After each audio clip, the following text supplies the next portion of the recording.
Alright guys, I am out here. It is frosty. I am apologizing for the delay by saying I'm sorry. Genuinely. What has happened is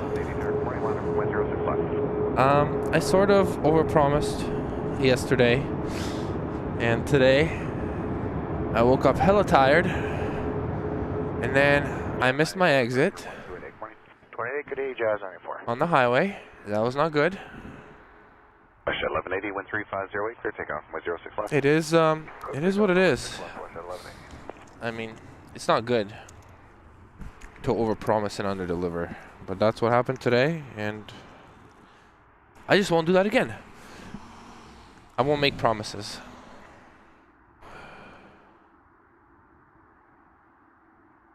Is what I mean. Well, promises I can't keep.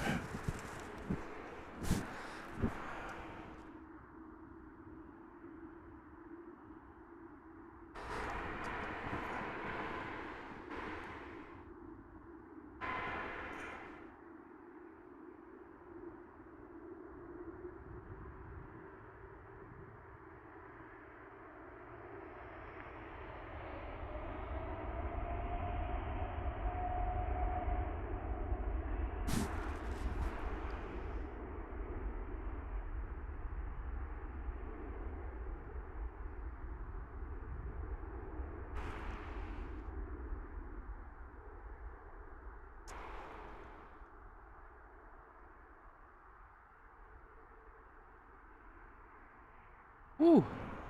Alright, this thing is in. Webcam ready.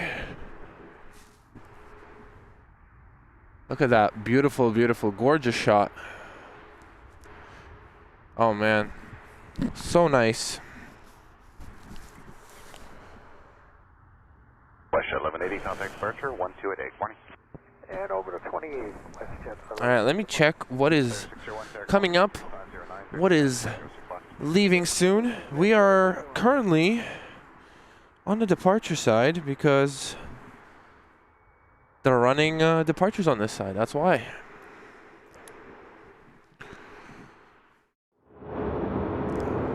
Let us see what is up. So Etihad A380 arriving in 14 minutes, but it will land on the other side.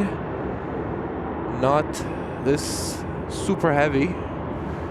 He's gonna go to the other side.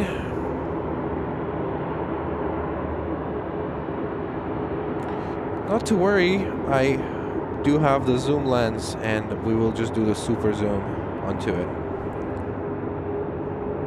So we're going to air sunset 70 on the double bus. Yeah, sure, that's 70, consider good morning, 13508, we're land from 105.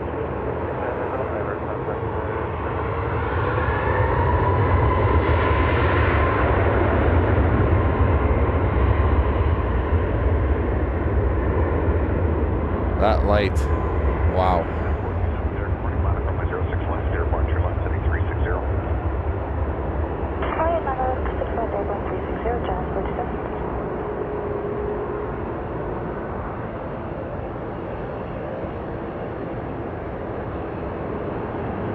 It's gorgeous right now.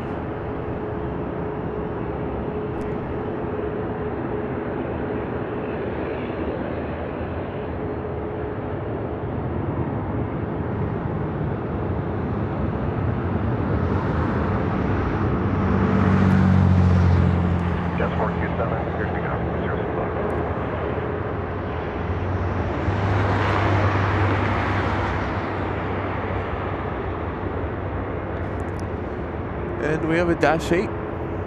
Kind of sneaked past me somewhere. There it is, the Or Dash 8.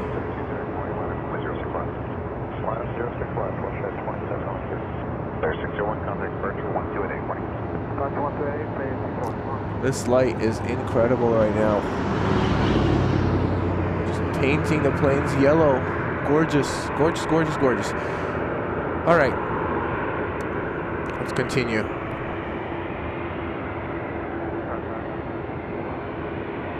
Yeah, 954, going third, morning number 2, your phone. 321 traffic, 2 miles, line 350, clear line runway 05.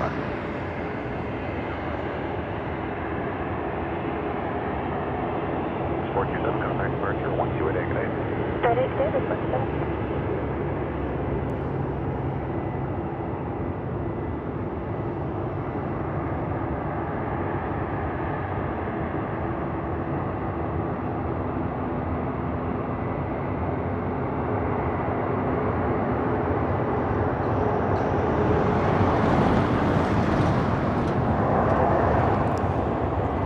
After the Sunwing leaves, I'm gonna go check the chat.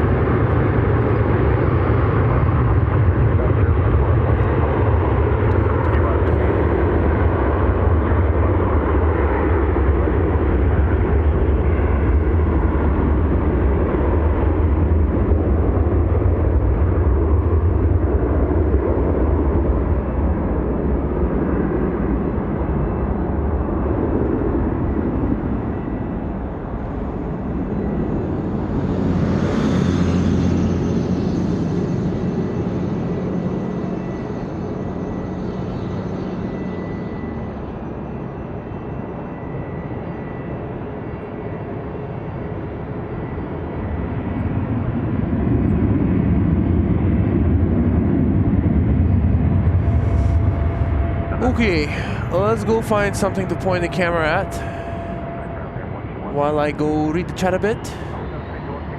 There it is. That's a beautiful thing to point the camera at. A de-icing, a 787 that's about to be de-iced is a beautiful thing to look at. So let's do that. Hey, Bravo Express, keep the temporary going to be a flight for official departure. Let me just do manual focus so it doesn't flip about. All right. Whew. It is cold. My fingers are cold. Everything else is honestly fine. Brent Norman became a member. Brent, thank you so much. Thank you so much, my friend. Just give me 1 sec. Let me just do one thing. I want to set up the chat so I could read. I want to set up my thingy so I could actually like communicate with people. I'll do that ASAP.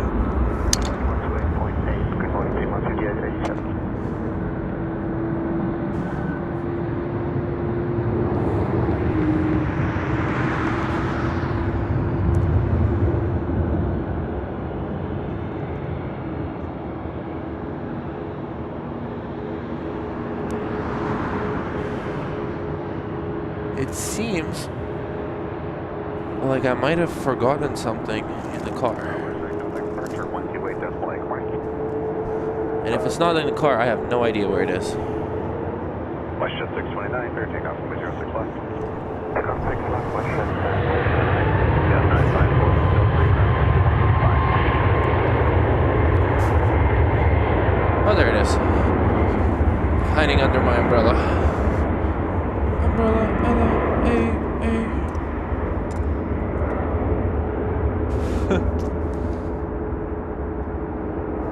Air Canada 259, tower, good morning, liner from 06 left. Line up 6 left, Air Canada 259, we're just waiting for the back end, so. Okay, Canada 259, back case hold short, runway 06 left, advise ready. Joe, holding short, 6 left, full cover, Canada 259, shouldn't be any longer than about 30 seconds. I'll keep my fingers crossed, right?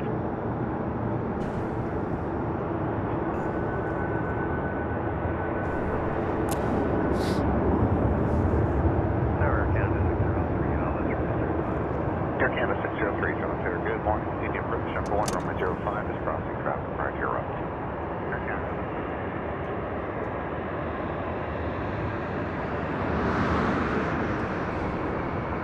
Westjet 629, contact departure 1288 Mike. 288, good day, Westjet 629. Air Canada 259, ready to go. Air Canada 259, 135, 08, clear takeoff, 06 left. Clear takeoff 6 left, Air Canada 259.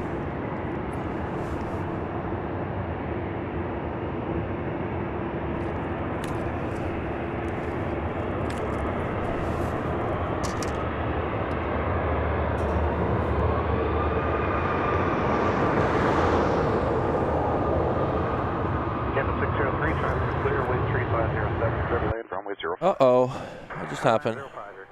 Oh. Okay.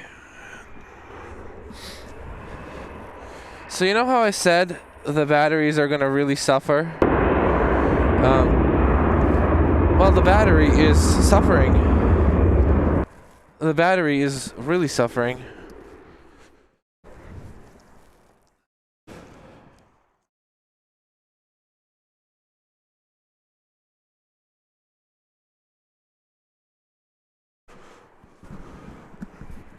Bishop 433 Tower, good morning, liner from 06 left.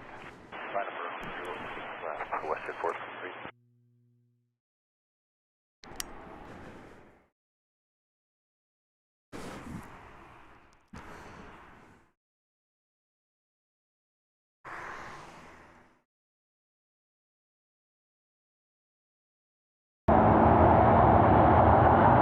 Bishop 433 clear takeoff, 06 left.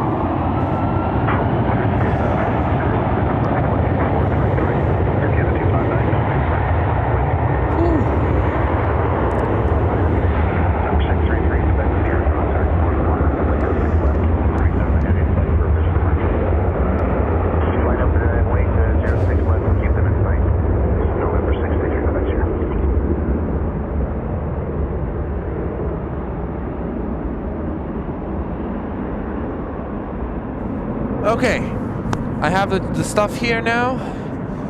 Let me just get this working, and I think we're good. Then we can have uninterrupted plane spotting.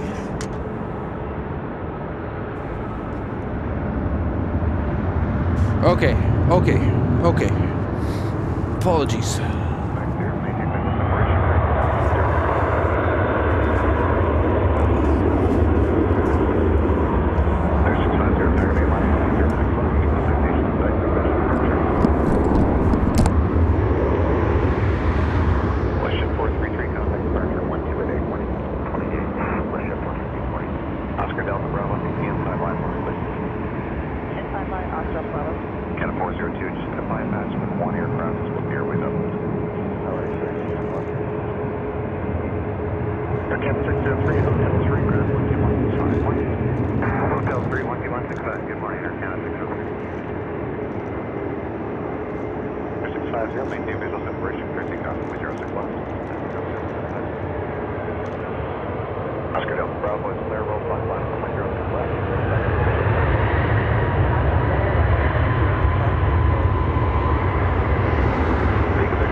Okay, I'm back.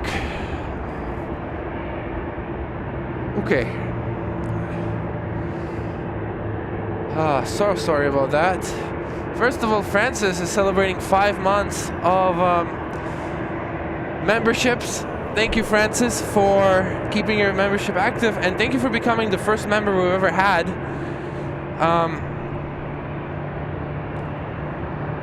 Is it 5 months? Is it the start of 5 months, or is it, I don't know if it's the start of 5 months, or she has already been a member for 5 months, because I can sort of, identify how long I have been streaming based on how long Francis has been a member, because she was the first member. Thank you so much, Francis, for your support, and also the modding that you do, all the help you do for the channel. Thank you so much. I absolutely appreciate it. Thank you. Look at this. Look at this thing. This is nice. This plane was actually here yesterday, and I was packing up. I actually saw it. If I knew it was coming, I would have waited for it. Jet blue. But yeah, I had no idea it was gonna come. And by the way, this is a gorgeous livery, fitting the name. Canadian Life Logger, Viper. I think Viper is somewhere here today at Pearson, I think. Hopefully. Hey Chris, thank you for understanding. Although maybe you're too nice, but no, thank you for understanding.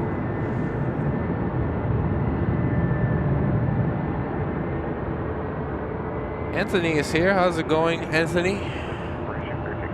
Anthony Oyston.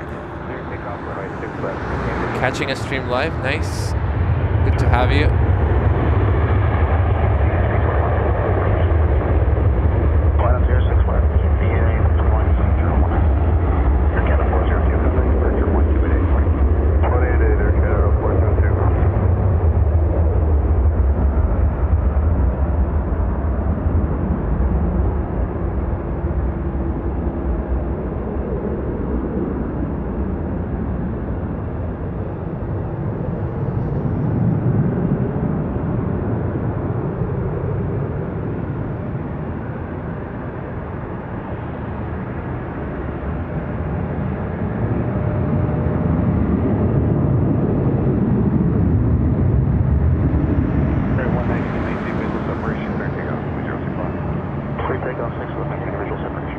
Say I did not care for the other JetBlues that came in, but that JetBlue is nice. There's that Air Canada that I made you watch while setting up my little table over here.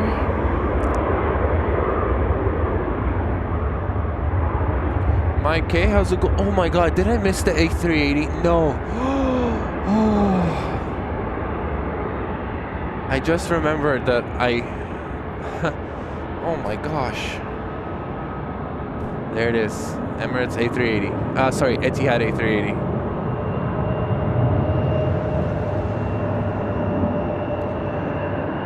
Landing on the 05 today. Yeah, it's quite chilly. No, it's actually fine. Hey, Critter. It's winter time.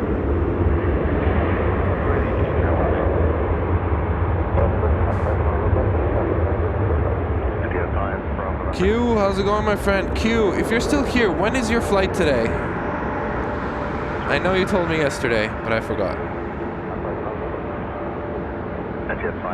MG, hello.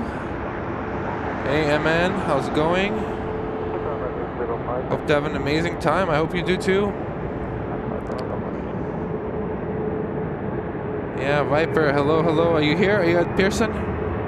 James, hello. Nicholas, hello, hello. Hello, Lander.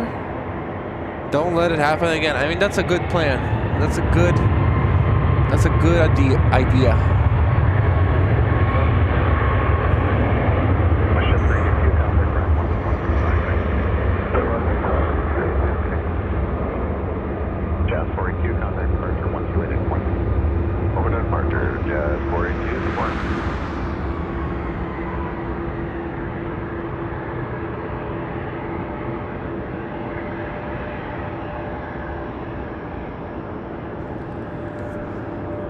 Also, if anybody has any advice for a running nose in these winter months, let me know.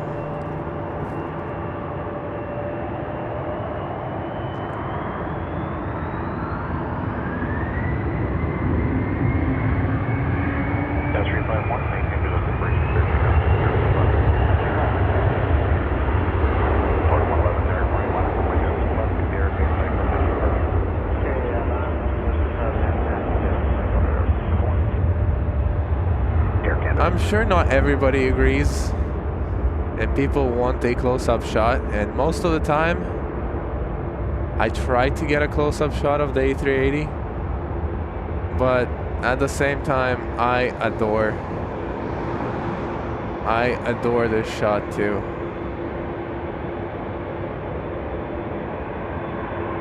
I think it looks great.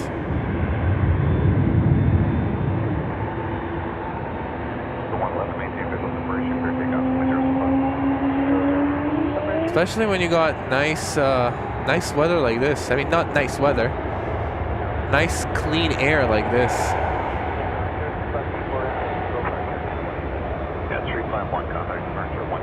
That's the 787 that got de-iced.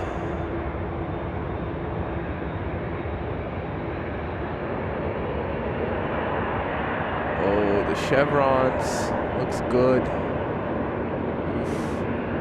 This is tough. This is nice. Good morning, Brent. It is very frosty, and yeah, at least I'm glad I got you guys that 747 replay. Mike, how's it going? I saw that sick picture. I saw those pictures from Billy Bishop. That was nice.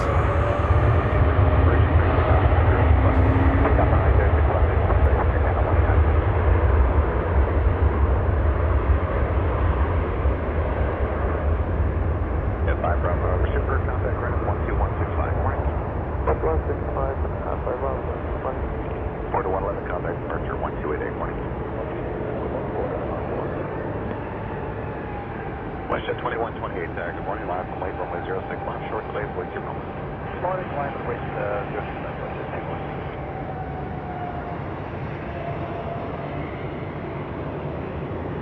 No, camera, please.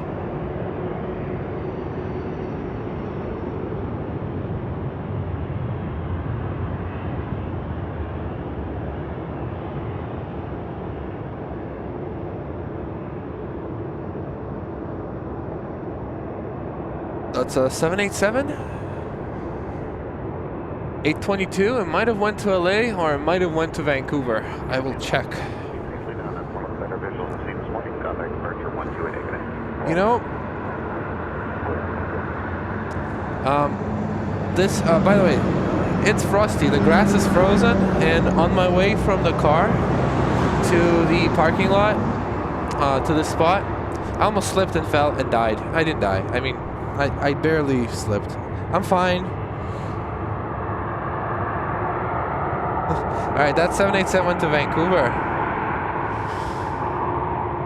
Hey Laura. Hey Angelfish. Where do you think United 777 will land? On the other side, probably. What time is it coming? Hey Brent. Fantastic lighting. I agree with you, sir. Absolutely. Jackie Hewitt, how's it going? The men from... How's it going? And Brent just became my silver member. Thank you, Brent. Appreciate it. Welcome to the silver membership. It's very frosty, yes. Hey, Cheryl. Bogle, how's it going? VCCR, 10 p.m. at Gold Coast, Australia. Every like makes Element warmer. You know what? Hit the like button. Let's see if it's true. I'll let you guys know. No problem. Appreciate you giving that up. 739, maintain visual separation, clear takeoff, 06 left. Clear takeoff, Aircam 785, that's line, 05. Got another 787. And by the way, how is it going, Matt? Matt was here yesterday, helping with the stream. Helping in person, now he is back home. It's a good idea that you came yesterday, not today. Because today I was comfortable in just a sweater. Today, I'm not. Jet 2128, contact departure, 1288, morning. 1288, today, Westjet departure. In plain sight, how's it going? Nearly 11 p.m. Well, yeah, I know, the time zones.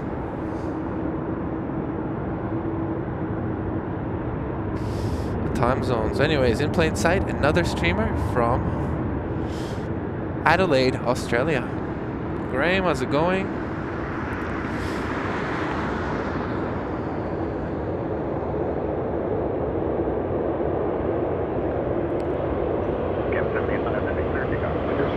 Francis just sent, VCCR.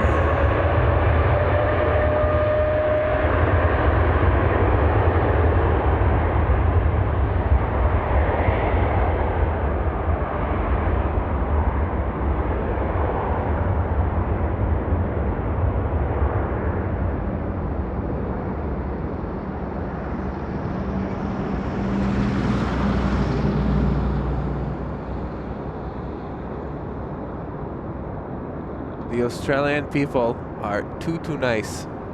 VCCR starting, sending 20 bucks. Thank you, VCCR, for that. Helping the channel with the costs. I'm gonna buy a significant amount of winter gear, I think. I think that'll be a good investment. Thank you for that, VCCR. You are awesome.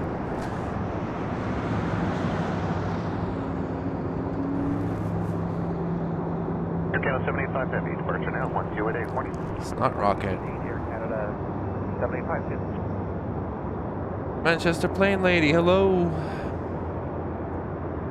Yeah, that's what I figured. I saw that. Thanks, man. I see you here. Oh, it's pulling up. Ernst is pulling up. I will try. We have a very familiar name. Very similar name. Air Canada 604 Tower, good morning, line up from my 06 left. Good morning, line up 6 left. What's up, bro? I'm good, how are you? You wanna hop on the headset?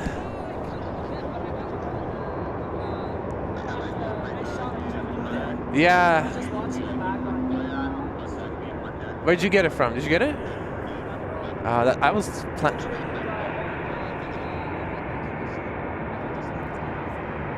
What are they flying on? Oh, nice.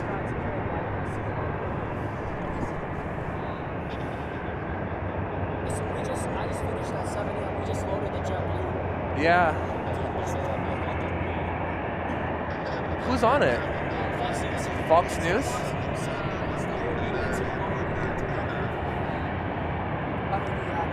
Air Canada 604, passenger looks for the Okay. Did they come in yesterday empty? Yeah, it was a very Alright. I slept through it because I saw the tail.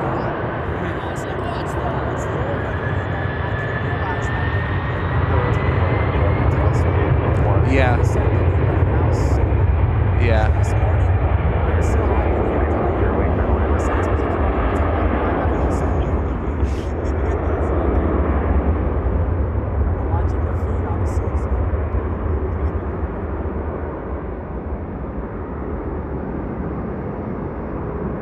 So where'd you stand, on the hill on 24 left, or? No, just down there, pulled on the side of the road. Ah, okay. Did you shoot through the fence? Ah, okay.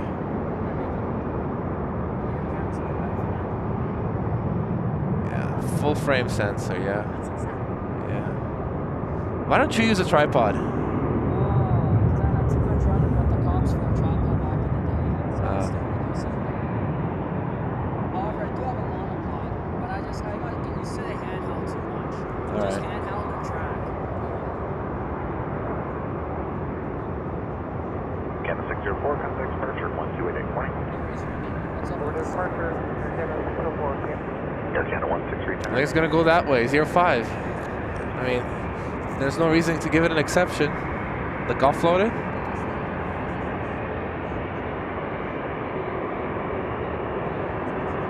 Yeah, exactly. What'd you say?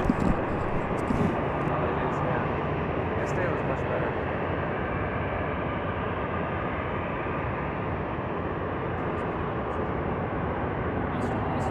Yeah. Here, morning and evening at 2. So I'm on day 340. It's coming back today. Yeah. And tomorrow. Tomorrow's not Star Line stuff. Although I don't care for that.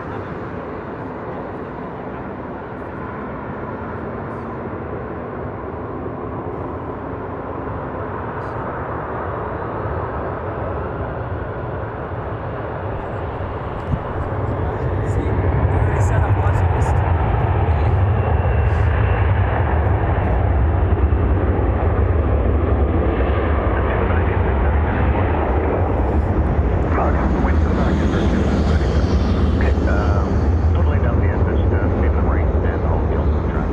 Are you waiting for something right now? Like a specific plane? What are you waiting for?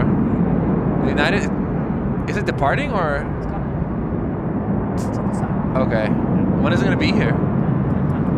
Okay. I think Piper was texting that in the comments.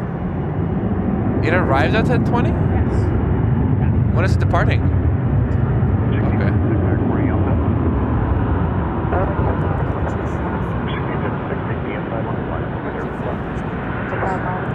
Let's see.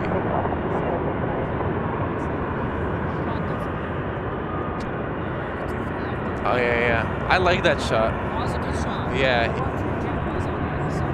too dark for me. Why don't, do you want to get a headset if you're chilling here? All right. All right. 1 sec. I'm gonna give Ernst a headset so you guys. Sure. Sure. No, bro. It's good. It's good.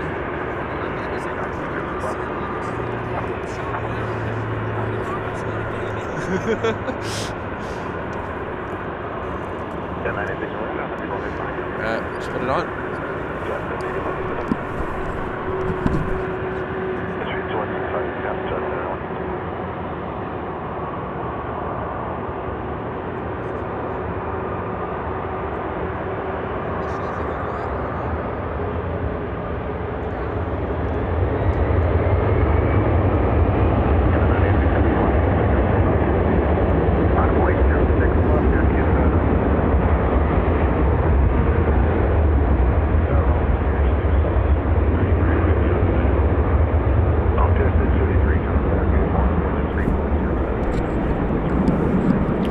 Can you hear me? Can you hear me?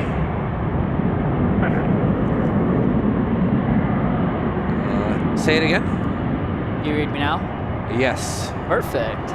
Alright. Alright, read you 5. Perfect. I've never been wired up like this except at work. Yeah. It feels strange doing this plane spotting, I'll tell you that much. How are the headsets compared to the headset you connect to the plane?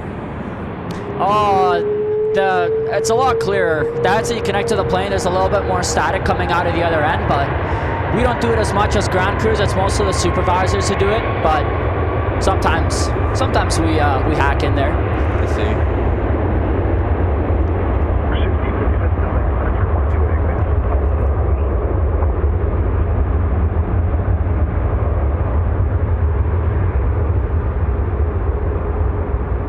How long have you been spotting? How long have I been spotting? Yeah. July of 2013. 2013? Yeah. Yeah, July of 2013. I stepped foot. It was a Wednesday. I marked the exact date. It was Wednesday, July 3rd, 2013. I was like, you know what? I set out with my buddy. I'm like, it's gonna be the start of my YouTube channel. Let's go out there. Let's catch some jets. Let's have some fun. Wednesdays were the days that they told me was the best days to go out to spot. I got lucky, man. We got Emirates 380. Hainan sent a 340-600 at the time. A lot of classics are coming in that we don't get nowadays. Air France 74, KLM 47. Lufthansa 340-600 was the last plane, and they actually did a go-around right over Airport Road. On your first day here? My first day here. Well, you want to know what my actual first day here was? No, tell me. Yeah. No, I want to know. My first day here was when I not shot. I was way too young for that. I was about 5.5 years old, six, something like that. My dad took me out to see the very last Concorde landing. Wow. Yeah. My dad owned a shop just north of Derry Road, just past, what's that road there? Drew Road. He was a woodworker, and he had a buddy who had a scanner, and he would go to my dad and be like, hey, the Concorde's coming. So my dad took me on top of a scaffold, and he goes, don't tell your mom, or else she's gonna cut your head off. And I remember seeing the Concorde landing and exiting the runway for the very last time. It's the faintest memory I have, but it's the very first time I came to spot. That's crazy. And then since then, my dad just always brought me out to the airport. But I didn't take off spotting until 2013 when I set out here in July. I had a JVC camcorder, tripod. Let's make a YouTube channel, start filming, and it just took off from there, man. That's awesome. It's part of the journey, man. It's the way Wake Turbulence says the same thing, man. It's the journey's the adventure, and you know, it's taking me places where I you know, it's so fun doing this. I mean, even just watching your rise up, man. Yeah. I'm like, that's just, you can really have a lot of fun with this, you know, and you do it in a really good way where you interact and engage with the community. Yeah. So that's just People have been telling me to live stream as much. You should, bro. I don't know if I can, man, because I know too much in this place, so knowing me, I'll probably say the wrong thing. That's one. I'll probably leak something out that I'm not supposed to. That's one. Two, there's something interesting gonna show up, and then I'm gonna be like, ah, crap, I don't have time to pack up and set, and I'm in like 30 places at once, right? So I am trying to come up with a way to be more portable so I could move right. around. Oh, dude, it's an adventure. Fortunately, you know, our operations aren't as hectic as most airports are in the States, like JFK. Yeah. Like here, you're pretty much like you can camp out here and shoot everything off of 6 left, right? Like you're pretty much golden. Yeah. Or But the then- mountain, bro. Exactly, right? But then you'll have like, you know, you'll have places in like New York where they'll like switch runways on you for fun, and then you're like, ah, great. Well, you got something rare coming on one other side, then you got to run over there, and all over. So. I'm just saying thank you to Prem, 20 bucks sent. I saw there was a comment as well. Let me read it. But yeah, first of all, this is Ernst. I think YYZ legend. I think pretty much everybody knows you. You have a. I appreciate that. I don't consider myself a YYZ legend. I'm just pretty much well known. Put it that way. But I appreciate the kind words. Well, yeah, this is Ernst. He has the Facebook group. Facebook group I learned a lot from. Yep. He also has a lot of good videos on YouTube. Yep. Just don't have enough time to post as much as I'd love to anymore. I'm trying to make time, man. Juggling that with the full-time job is tough.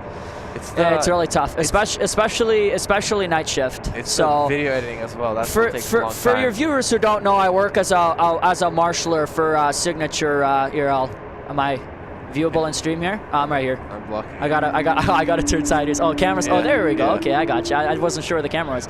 Yeah, I work as a marshaller for Signature flight support, or Signature Aviation now, at the north end of the airport. So we deal with the private executive business jet side of things. So as many of you might have guessed, we are incredibly busy right now because the Blue Jays are in the World Series. I saw that. Was it like on NavSpace? It says that no jets unless you have prior permission. What's that about? Correct. So every single slot for yesterday and what's today? Sunday. So Saturday, Friday, all the BizJet slots were filled up. So they weren't accepting any extra private jet traffic. Okay. All the slots were filled up for the World Series. So the majority of the departures are going to leave today. When did you set up? Did you film that Gulfstream 4 that left? 958 Bravo X-ray? Was it after the 747? Yes. I saw it, but I didn't film it. So he took off here. Okay. Magic Johnson on board. Oh my gosh. Yeah, because he has I think he has partway somewhat ownership with the Dodgers. Yeah. So he was on board. So that's pretty cool. That's pretty cool. Yeah. So we had some pretty good players show up yesterday.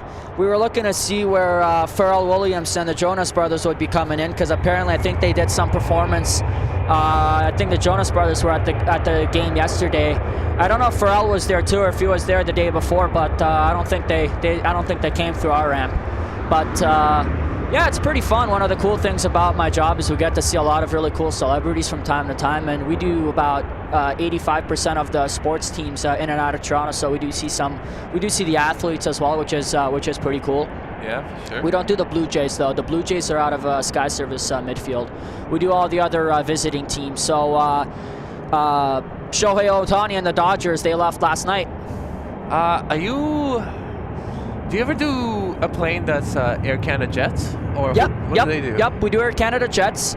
Air Canada Jets, they're Air Canada's charter division. Yeah. So they're the ones that do the majority of the charter flights. So the hockey charters they do football charters here and there, and then they do the only Canadian baseball team is the Blue Jays. So they do the Blue Jays. The Blue Jays left on jets last night. Yeah. The friends and family left a tad bit before them on a 737 MAX 8. And yeah. So, but we do jets hockey-wise. Although I think this year they are flying out of Sky Service. I think they've changed that up. There's some internal stuff going on over there, so that I can't really talk about. So that's cool. Yeah. Is the Sky Service midfield, and there's also one there? Is that? Yeah, that's south. So south is the newest one that's opened up. Yeah. South is it's a bit of a smaller ramp. You could pretty much handle a Gulfstream G650 there and maybe 1 or 2 other BUSIESTs, and then that's it. It's not like a huge full-fledged ramp. Midfield is obviously a lot bigger. That one can handle way more aircraft. Right. Same with our ramp up there, and then the other FBO, which is Exec Air, which is on the other side of Kilo Taxiway, which we like to call our rivals in a way. Nice. We're on one side, they're on the other side. So. 1622, thank you, departure 1288, thanks. Oh, you got the ATC feed coming through here too. That's cool. Yeah. Right on, man. Yeah. Gets drowned out though. No worries. No, it's like there's like a thingy where if the mics from the headset pick up something, Gotcha. it reduces the audio. Right on. Okay. Sweet. So yeah, the Dodgers left last night at 1:30 in the morning. They were under police escort. They came in, Toronto police, 4 of them escorted them, 2 buses plus equipment truck. So we did have some security up there to make sure that we didn't have any crazy paparazzi, but there was none. We had more people on the arrival Wednesday night. There was a good amount of a crowd over there. Even a CTV News helicopter was flying over the airport. I don't know if you saw them in your stream there. They were flying between the terminals. They must have been hella late. No. They were feeding. Oh well, they came in before the United. So I think it was 8:30 p.m. local. They came in, or 9 p.m. local. Yesterday or what? No, Wednesday night before the United came in. I have no idea how I missed it. It's all good. I only knew CTV1 because I heard him call on tower. Other than that, I wouldn't have known. I remember there was a news helicopter when Air Canada went off strike. Yes. Yeah. Yeah, they'll fly it around for anything, out of the ordinary, interesting things like that. I don't understand how it makes sense to get that shot. Like in terms of finances, how much does it cost to send a helicopter up? I don't know, man. Gotta ask the news that. If I'm not, I think they fly. Well, they used to fly it out of Buttonville. Buttonville's closed now, so I think they fly it out of. I think it's based in Oshawa now, so it's even further. Would you ever want to do a spotting on a helicopter, or have you ever done it? No, never. One day. You want to do it, right? One day I'll charter a heli out, but I won't do it here. Where would you do it? Oh, LAX. I think here is 100%. Good though. I had a friend of mine. He lives in Boston, and he chartered out a helicopter, and he's the only guy I've known who's done it, and he chartered it out here. Yeah. And he set up shop just northeast of 23 and shot landings from there. And and the helicopter and tower accommodated him. He was there for like 30-45 minutes, and I was stunned. I was like, oh my gosh. He's the only guy I know he's done it twice. The only guy I know to this day who's done that. Yeah. I've never seen anybody else charter a heli out and just stage it here and shoot. Like the only helis, excuse me, I've got a cough. All good, bro. The only helis I've seen around here are news helicopters, Global, CTV, and then the occasional orange medevac transiting through. That's it. Yeah. So, but if I'm to charter a private helicopter, definitely go to LAX, 100%. But look at this way, right? This airport, it provides very little nice background drop, backdrop. Whereas in LA, you can get a cool shot without a helicopter. I guess so, but I want that shot of one of those aircraft departing off of either 24 or 25, left, right, whatever, straight towards the Pacific Ocean. I want that shot. Yeah, that'd be sick. I want that shot, man. I did LA. I spotted in LA for the first time in last year in December, and oh man, I just went for the day. Oh, blown away, man. Yeah. They got incredible traffic, amazing traffic there. I mean, a day's not enough. We only had a day to play with. Who'd you go with? A friend of mine. He works for Air Canada, so he had flight benefits. Oh, nice. It was pretty fun. I enjoyed it. Did you have In-N-Out? What'd you think of it? Say again? In-N-Out, did you have it? Oh yeah, 100%. You can't. You have to have In-N-Out when you go there. I agree. 100%. Oh, it's well worth it. You gotta get the burgers there too. Yeah. Fries animal style. Oh, 100%. It's probably the best burgers I've had in the States. Really? It's Okay. it's pretty much just as good as the burgers you get here from Zet's. Like, I think it's good price, man, but I don't know if it's the best. Zet's are in and out. In and out. Oh, okay. Yeah. I'll take it. I mean, I love their shakes though. oh man, come on. Yeah. I don't want to risk that too much, but yeah, their shakes are good. Their shakes are good. All right. Who do we got here? Air Canada 737 MAX 8. Just all AC. Airbus 321, 2 of them. Yeah, a nice stream of departures. A lot of aircraft are spraying though, so. Hey Ian, Karen, Becky's here. Do most of the helicopters go to Billy Bishop? Yeah. Yeah, I guess. You know, I don't know if you ever heard this, but my friend.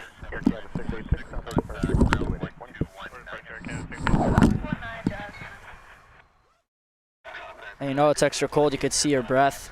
Yeah, man. we've gotten to those days. I'm missing summer already.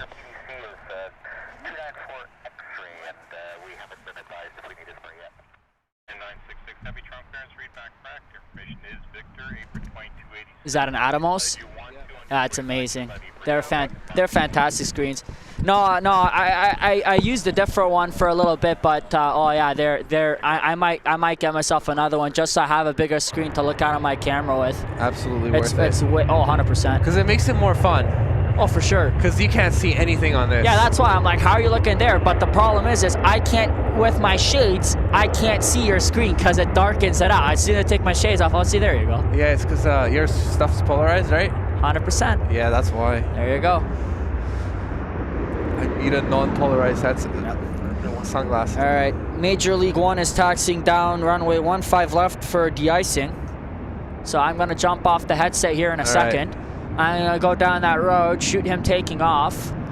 If you zoom in close, you'll see he's got an MLB logo on the side of his G650 there, or G600. It's a small sticker, but it's something. They're on 15 left right now. 15 left. They're taxiing to spray. They're gonna spray. They were. I heard them on our ops this morning. They were calling in and they were calling about spraying. So the JetBlue was supposed to de-ice too, but they didn't spray. I was hoping the 7-4 would de-ice. The Korean? Yeah. Good luck. Me and a buddy, we hunted them down for a winter straight to see if they would de-ice, and they don't like de-icing. They never do. The only situation you're 100% guaranteed to catch them de-icing it is when it's absolute torrential snow downpour. They hate spraying because they always try to. I think they have a certain time they always want to make it into Anchorage by when they leave because that's where they go. So like even like they didn't de-ice today, right? No. Obviously not. No, they won't. You'd think they would, but no. But they're only on the ground for like 2 hours? Something like that, yeah. Maybe like, that's why. I mean, if it was an overnight, maybe, but yeah, they always want to get the heck out of here as fast as they can.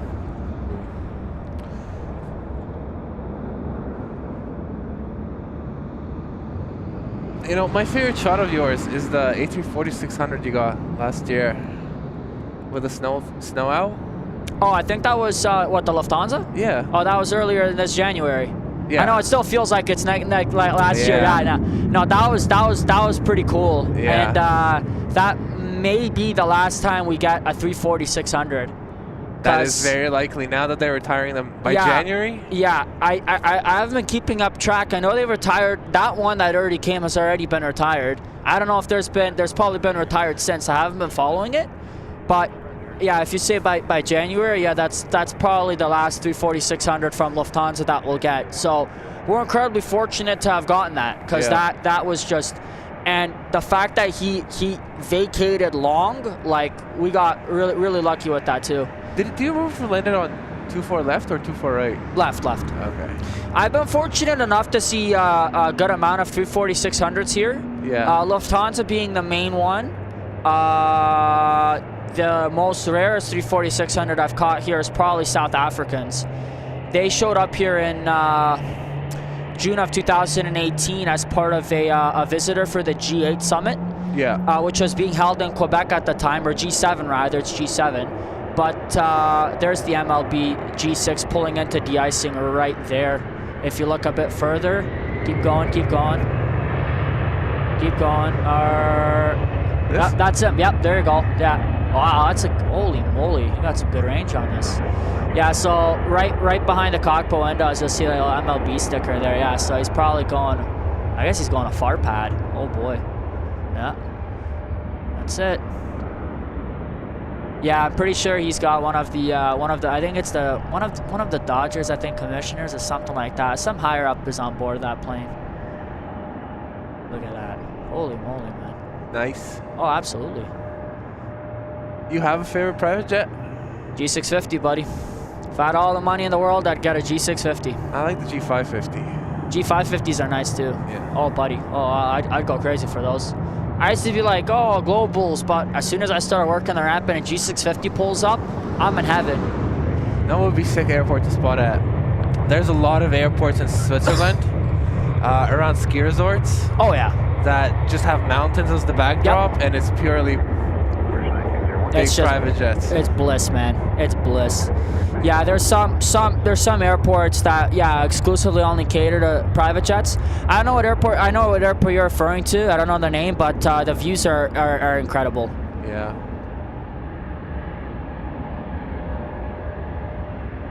Yeah, G650. We've handled. We're starting to get the new global, the G700s now, the Gulfstream 700s. We've had a few of them come through. Amazing planes. They're large. They're huge. We have to park them a specific way because their wingspans are really long. So they take up ramp space and fast. Don't get yourself in trouble. But I know you've spent time near Drake's plane. Oh yes. Ever been inside of it though? Absolutely. I got my first tour when the last time they were here, and it's immaculate. They completely redid the interior, and I've been inside the plane before and after. Before it looked like a homeless man's apartment, I'm not gonna lie. Everything was sold on that plane. Now they've got like his name is plated on a bunch of seats, leather, a bunch of his like branding is on it and everything. You can't take pictures, so you have to leave your phone in the front. Yeah. The crew will take you inside. They were very gracious enough to give me a tour, and no shoes inside the plane either. You gotta take your shoes, you leave them at the front. Yeah. You don't want to get the carpets and stuff all dirty, but yeah, he's got beds in there. I can't remember. I want to say he has a shower in the back, but I can't remember if it's his plane or a different one. But I do have to say he's redone it, and it looks really nice. And I don't know if the followers know, if anybody knows what the famous the quote is that's written on the bottom of the plane. I know it. Yeah. Let's see if they know. Yeah? Anybody know the quote on the plane of Drake's plane? It's gonna be like 30-second delay, but there's someone who's gotta know.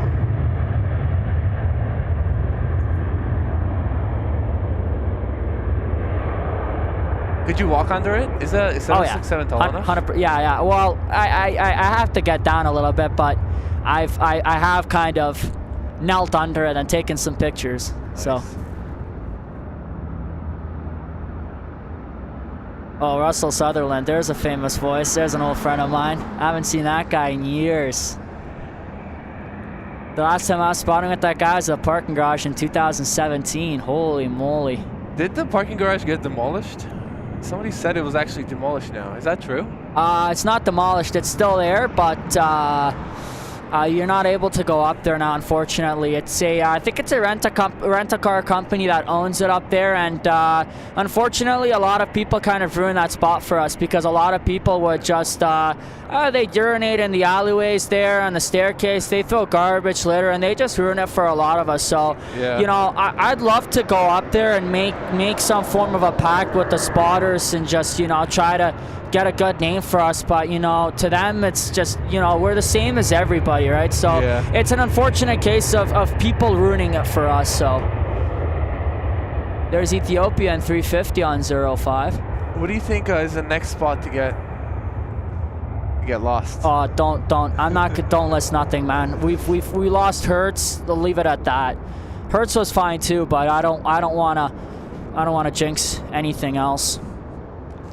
Did they? Oh, there we go. JVD Farms got it.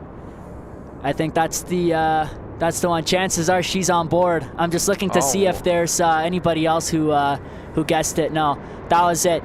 The first one was What was the first? Oh, if you see this, we left. Yeah. And then after he got the new paint scheme, I think it was a year and a half ago, where they did another minor retrofitting before this major one. Yeah. That's when he got. Chances are she's on board. Yeah. 72, contact departure 12881. Classic Drizzy, man. I didn't know that he actually changed that. I thought it was still. Yep. If you're reading this, we left. Nope, it is not. It's chances are she's on board. Yep. That's Drake. Yeah, that guy. He runs the city, man. Oh, you ever talked to him? Oh yeah, no, I've met him. I've shook his hand. I've dabbed him up. He's nice enough to say hi and chat with us sometimes. But he's an interesting character. It just depends on the day. Some days he's in a good mood. He'll talk to us. Some days he's straight on the plane. I get the F out of here. Makes sense. Yep. No, sometimes he's, he comes with all of his boys, and, all his boys. He's got his security guys and his producers and his buddies, and, he'll be, him plus 10 to 20, 30 people at a time, right? So, yeah, sometimes he's got a big crew, and sometimes he's got a smaller crew. So it all depends on where he's going, on what the plan is. Like when he came back from his tour in Europe recently, he had a good amount of people on board. But when he went over to Nassau lately, I don't think his recent trip, which he just came back a day or two ago. Yeah. He didn't have that much. He didn't have that much people with him. Does he color match his outfit to the plane, you think? Yes and no. Sometimes, like when he came off yesterday, I think someone got a shot. He was just he had the hoodie on. Yeah, the blue hoodie. The blue hoodie, but. Yeah. Yesterday, or the last time where he departed, he had his he had like a camo, some camo jacket, and these pants and these shoes that probably cost like $200-300K or more. Yeah, he decks out. He decks out a lot. Do you want a heat warmer? Oh, I'm okay, man. I appreciate it. Those we have those. That's a religious supply at work. Yeah. Because if you're outside, the heat packs. Yeah. To get your hands warm. If you're standing outside for long periods of time, 100%. What's the coldest you ever had to work in? Minus 39. It's 39. In Yep. Toronto? Yeah, right here. Yeah, this past winter. But we're doing a sports team. But it's really funny because when you're working out there, you don't really feel the cold. If you have your big jacket on you, your snow pants, and you actually layer up nice, and you got your balaclava on, your hat, your gloves, all your protection, yeah. You don't even feel the cold that much. We even wear ski goggles when it really snows, so you can see the ramp clearly. It makes a world of difference. I never would have thought, honestly, but because I was like, oh, I'm gonna be afraid of the cold. It's gonna suck. No, honestly, when you're out there, you're moving around and you're doing stuff.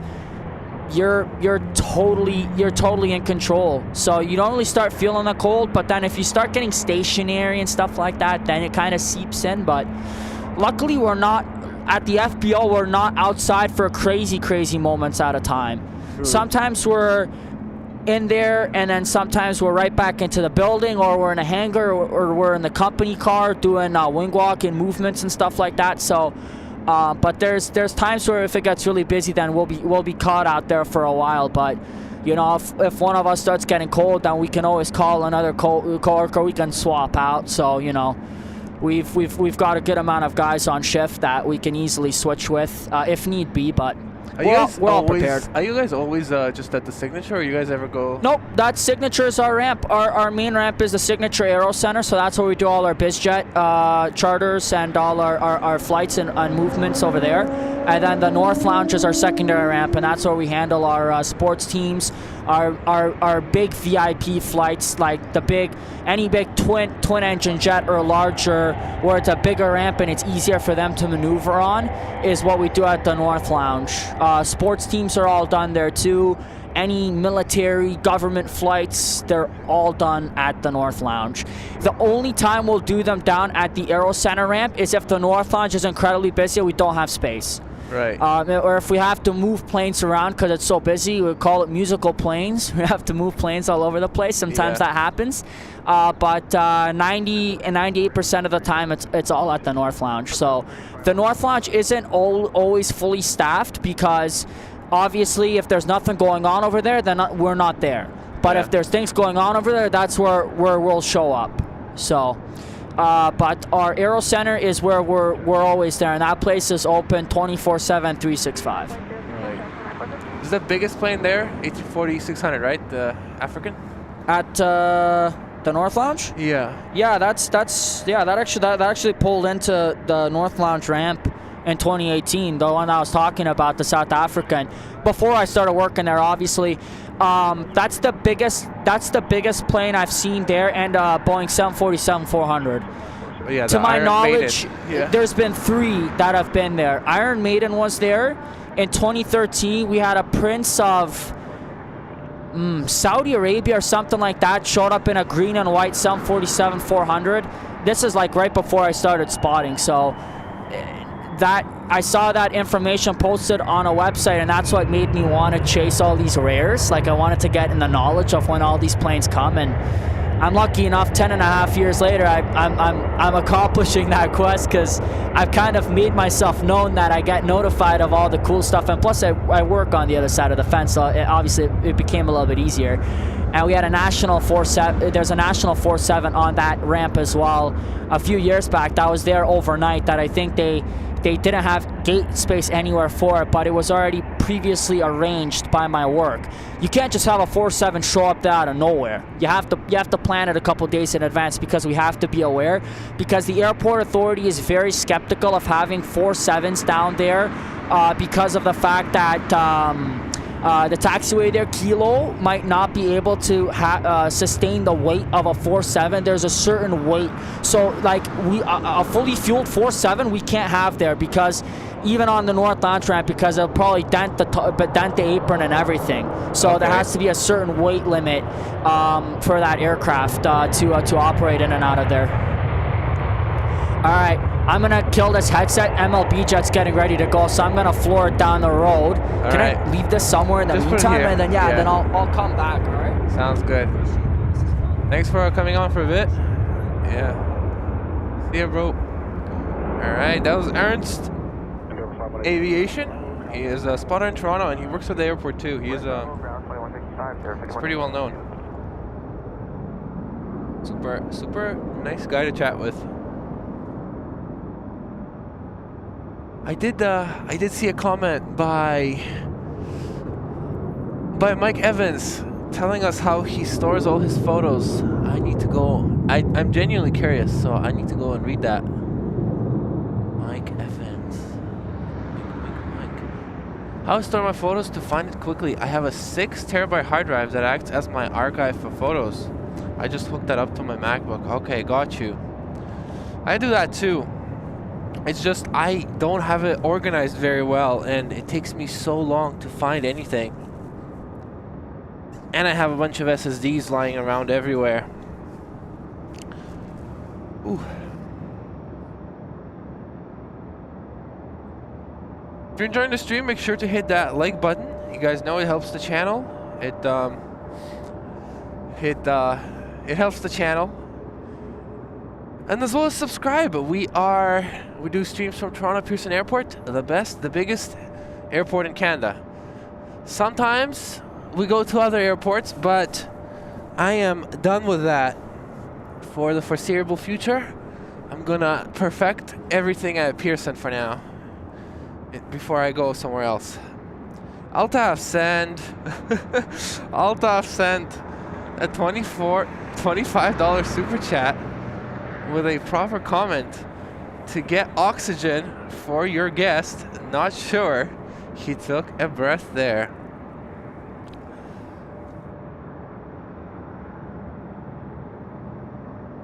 For sure. I mean, Ernest talks, but that was really cool. A lot of good stuff. I didn't even know the Drake planes got repainted a little bit. Put on a new quote, slightly more disrespectful. I wonder what he'll come up with in the next 2 years.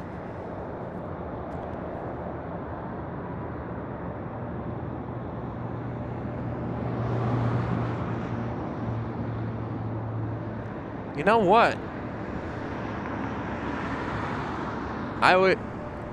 If I had such stamina to talk that much, I think I could make the most boring airport. Let's see.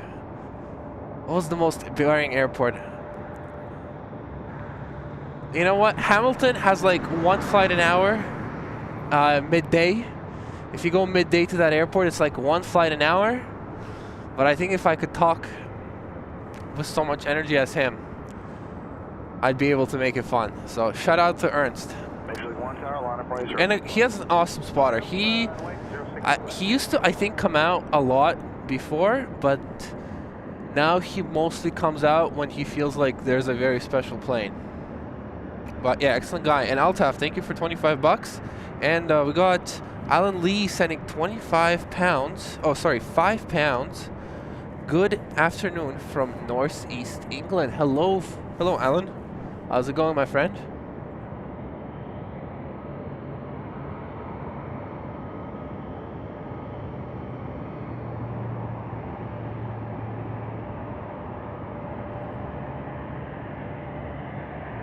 Oh, there's that MLB logo that he talked about.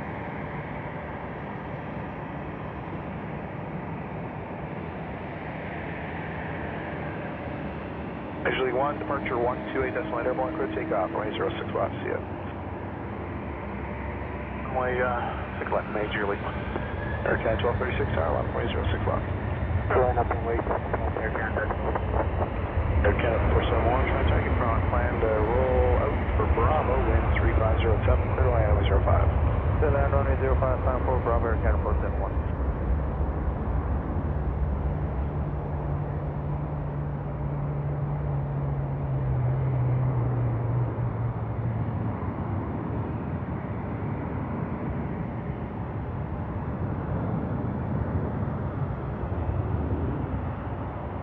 Very shaky footage. That was cool. MLB logo. I would not have even looked for that. That was cool. Good fact.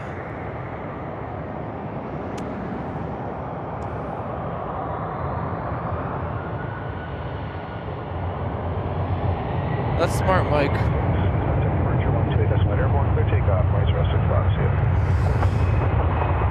You know, but I think, I don't know if you do any video, but 2 terabyte for photos, I know that's a lot. That's probably like 18,000 pictures. For video, I think that's... for video, that would be like maybe 4 days worth of footage for me. But the thing is I'm not picky about what I film. Like, I have a lot of content that I will never even look at, you know?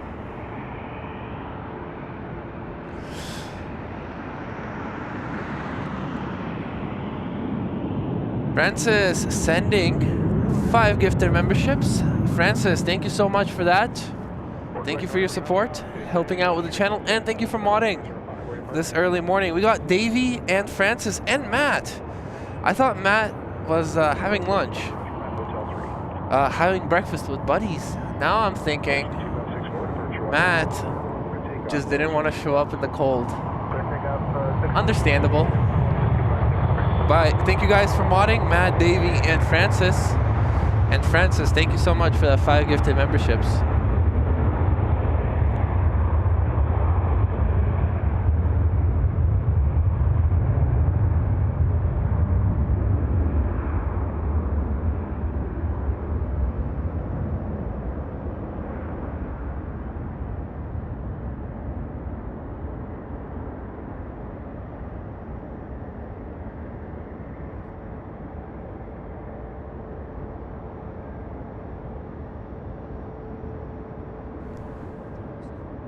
You already caught it?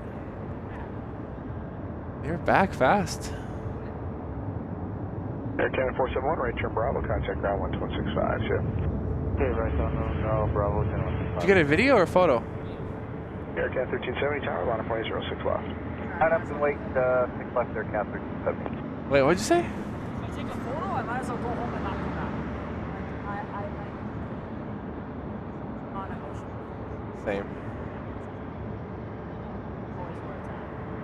Yeah.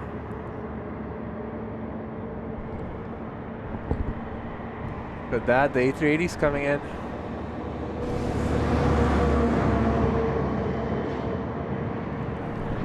Not including like the 3.3 or 1.5 or, you know. What's your favorite spot to photograph? I'm still connected, right? Yeah, yeah.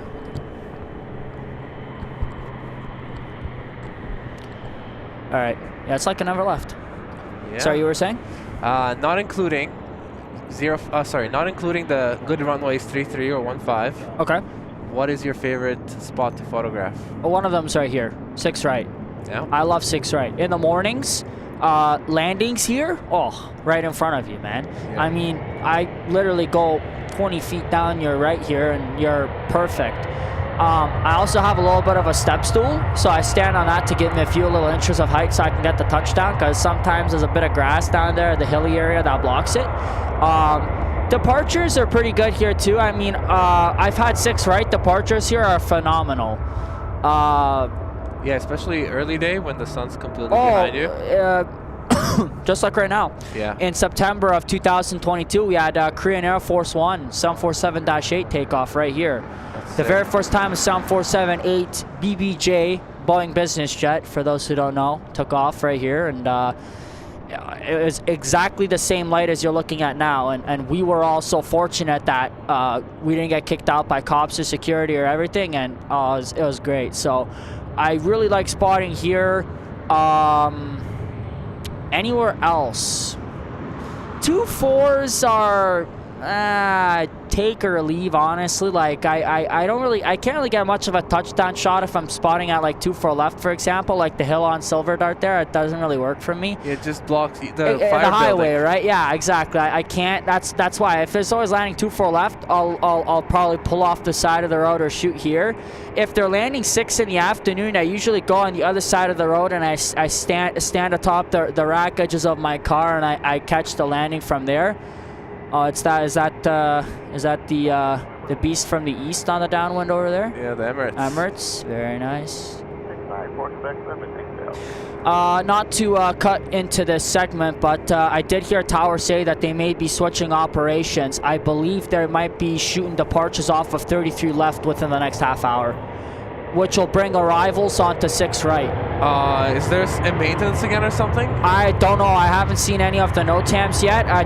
That may be the operation that they're going with. See this Air Canada that's coming out of de-icing, that's 777? He may be the first one going. Let's see it. Yeah. That's surprising, eh? Well, it kind of is for this morning, but I mean, hey, if we can get the United 777 landing here, that'd do good for you. Yeah. I mean, even for me, all I have to do is literally walk 20 feet down. I left my car running because I like the warmth. Yeah.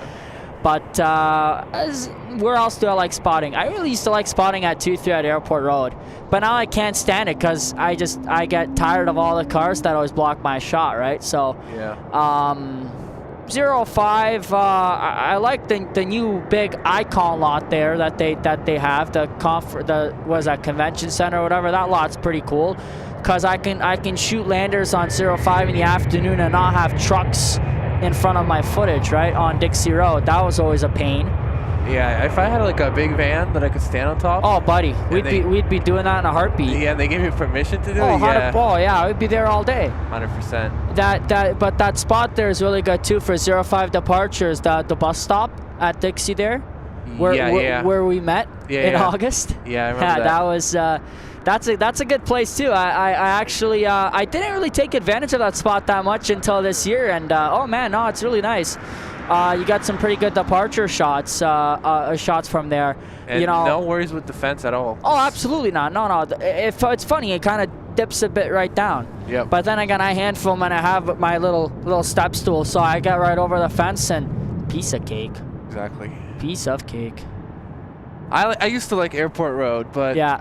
Not anymore, man. Not into the fence. Exactly. I can get rid of it. 2-3 departures are good. Even 05 takeoffs towards you are not bad. That's good too. But so I missed the garage because I used to be able to go up to the garage, and everything there was just going back to the South African 340-600. That's where I went for the takeoff. So they were on a 16.5-hour flight fully loaded to Cape Town, and I went to the garage, and he used pretty much almost all of that damn runway, climbed out steep and shallow right over us. Yeah. That's probably one of the coolest departures from there I've seen. I guess they're gonna swing Emirates in on 05. Yeah, yep. They are turning right now. Yeah, he's gonna get into that. Factory smoke. Make for a cool shot.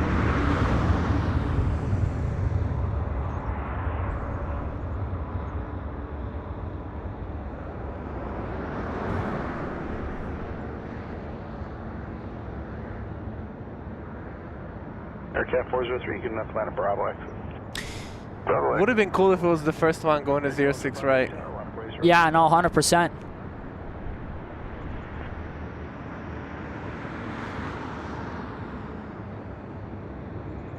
Going straight right now, so maybe. Hold that thought, brother. Hold that thought. I thought no, too he's turning. soon, man. Damn it. That's my bad.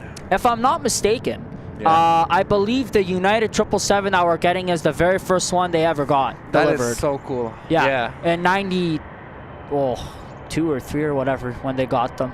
So that's gonna be cool to see. That's a treat for sure.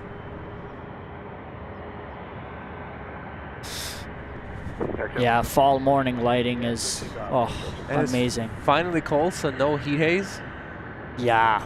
I mean, I always take videos, so it's not really that much of an issue, but sometimes it really gets to you. Like if you want to shoot far away, like. Oh, far away. I was shooting the last Antonio visit. Yeah. When he came in on 2-4 left. I was shooting him from 06 left here, hoping he takes full length, and he did. But when I zoomed in all the way down to his touchdown, the heat haze off the runway just absolutely smeared my shot completely. Obviously, when he got closer, it was better. But still, that's probably the worst I've had with heat haze. Yeah, those summers were. This summer was insane. Oh, summer. Oh, yeah, for sure. For a lot of arrivals and departures, yeah, I had some issues, but nothing as crazy as what I had in April, surprisingly. What was in April? Well, when the Antonov that I'm referring to there, and a couple of my other shots. Most of the times I do good with heat haze. I don't go too crazy, because I'm not really going shooting too far long. But like if I'd be doing that in this case, oh man. The thing is like, is it possible that you basically wouldn't have tried that shot if I knew? If it wasn't an Antonov? Like, you're not gonna go at 2 p.m. for anything other than the Antonov. Yeah, exactly, right? Yeah. And I think I was already I was working that night. So, and I'd come up, I worked the day before. I finished at 7 a.m., went to bed, woke up at 1, came out, shot the plane at 2, chilled for an hour, went back home, slept, and then went back on shift. Yeah. That's how crazy I do it. I do this even while in between shifts, nights. Like I'm going into work tonight. But I mean, I want to get this United, because there's a chance we won't see it back ever again unless it's a diversion. Or unless the Jays make it to Game 6, which means that they'll come back. They'll come back. Well, yeah, because the rest of the games, the next 3 games are in LA, Monday, Tuesday, Wednesday, and then if they get to Game 6 and 7, Friday, Saturday, then they're gonna come back. The American triples will probably come back. The JetBlue will come back. And arguably more BizJets will come back, because it's gonna be Game 6 and 7 100%, later in the World Series. So you know, the later you get, the better it is usually. So, but yeah, and a nice view of Emirates coming in on 05. Maybe with FIFA.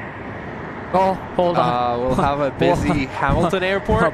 Buddy, wait for Emirates to land before I start opening my mouth and just absolutely telling you everything we're planning for FIFA. It's gonna be an absolute ruckus. Oh man. For takeoff, right 06 left.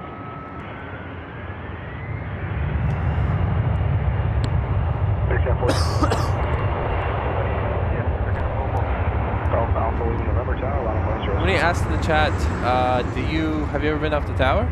Yes, I've been up to the tower 4 times. I'm fortunate enough to know a former air traffic controller up there, and for several years straight, I got invited to shoot the Canadian International Air Show action. It's on my YouTube channel. 2018, 19, 17, 18, and 19, I shot up there. We were lucky enough to have several acts buzz the tower, and it's a phenomenal experience. Unfortunately, you do need somebody, you know, to get up there.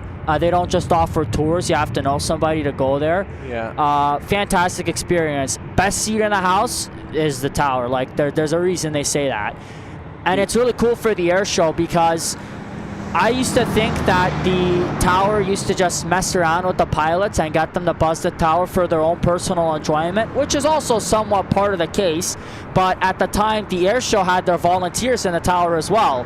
So they take pictures of the performers buzzing the tower, and then they'd send it off to them, right? Yeah. So they had a little bit of a thing going because, you know, the air show volunteers, they all meet at the same hotel where they all are based out of at, and then, you know, they'll be like, hey, like, you know, if you want to buzz the tower, we have guys here. And then when they're departing, they'll do their routine over the lake.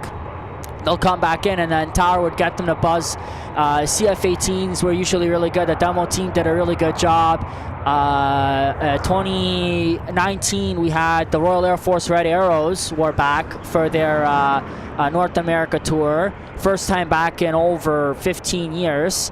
And they did, which was one of the coolest things I've seen at an airport, which is probably what got that air show and the whole airport to give the middle finger to the performers and not allow them to buzz the tower ever again. They pulled up over the airport and they did a whole downward bomb burst spaghetti break over the entire southern portion of the airport here. All of us in the tower watching it like, oh my gosh, this is the best day of our lives, right? Everybody in the tower, you could just see them just like drooling from the mouth. They were loving it, right? And then you get all these 9 Hawks that they're flying to come in and land, and you have like 8 aircraft holding short waiting for takeoff. And the GTAA saw that and probably went, damn it, right? So yeah. I think after the year after that was 2020 is COVID, so the show was canceled. And then 2021 and onwards, the tower doesn't really, the airport authority, tower, the air show, they kind of don't really want buzzes by the tower anymore. It's just, you know, if you're coming back straight into land. Unfortunately, they're trying to change it. Whether they do or not, obviously, I don't. You know, I hope they do, because, you know, it's fun to see, and, you know, you get a kick out of it. But I don't obviously have a say in that. But yeah, it's fun going in the tower. I miss it. I haven't been up in a couple years, so hopefully get to go up soon again. And my former air traffic controller buddy up there was nice enough to let me up a couple times. The first time I went up, I did a whole 4.5 hours of spotting, and it was runway 33 left and right, so everything was right in front of me. I didn't have to move. Do you have to stay inside the glass, or is it? No. There's a ring outside. Yeah. With a high enough a barrier that you can't really, you know, you can't. It's not like you fall over, right? Obviously, it's called the ring. It's really funny. It's like a really, when you're inside, it's a small door you open to get you out. And then obviously you get hit with the blast of wind, because the wind's obviously a lot stronger there than, because you're way up higher than ground level. But definitely when you do go up, you'll have the bottom area, which is 360. So you have the bathrooms, the break rooms, the relax rooms, and whatever. I have it on the screen right now. So the middle one is the break rooms? So I think so, yeah, right there. And then the upper part is what they call the cab, and that's where all the controllers are up there. So you walk up there, and then it's a 360-degree view. You have the supervisor who's sitting in the middle. And then you have, so if you're looking at the cab right now, if we look on the right side of the cab facing due east is clearance. So clearance controller, he'll sit in the middle. To the left of clearance is north ground. To the right, to the left of him is north tower, because you're looking northwards towards the airport. Yeah. And then vice versa, the opposite. To the right of clearance is south ground. To the right of him is south tower. Yeah. So ground and tower sitting right beside each other. So if they need to coordinate something, Buddy just looks over at him and says, hey, I got the 380 coming to you. And he's like, yeah, okay, no problem. They can just talk and pass on information. Vice versa, if ground needs to talk to clearance, they're right there. So they've got 6 positions they're working at a time, plus the supervisor who's in the back in the middle. And then yeah, the way they do the coordinating up there is crazy. And a lot of the times these guys are making, you know, what is it, 120 to 200K a year plus, and in the summer there in their flip-flops and their Hawaii shorts, and they're just chilling and having a good time, and they take the stress out of the situation like crazy. Sometimes you hear them laugh. Yeah. It's wicked. Oh yeah, no, it's great when they mess around with pilots. It's really funny. My former air traffic controller buddy, he was really good for that. He was the jokester. He was the Kennedy Steve, if you will, at Pearson here.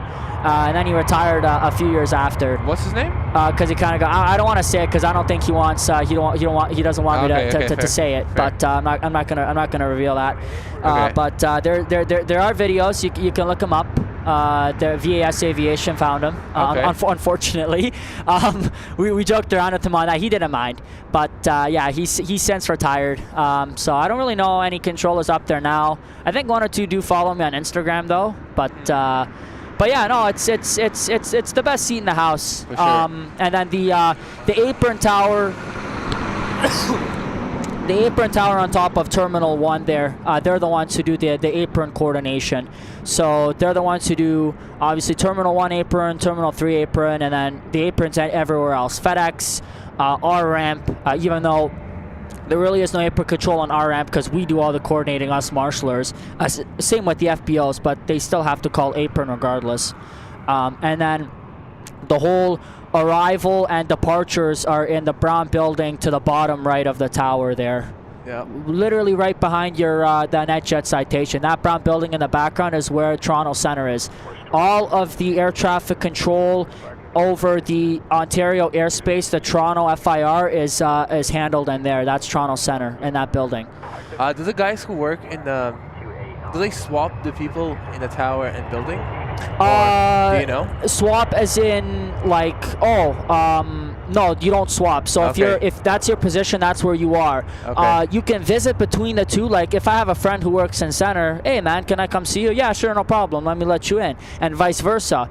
But if you're in the center, if you don't know anybody in the tower, I mean, I'm sure the guys probably wouldn't mind. Like, hey, yeah, come up, but it's different. If a guy's a friend of mine, like my tower controller, he knew a lot of friends in the center, and most of them do, because you're air traffic control, so you get to know each other, right? And so you check it out, vice versa, and center's cool in and of itself. I never checked out center before, but center is pretty much a bunch of guys sitting in a room with screens, and all those screens are they're controlling a different area of Ontario, right?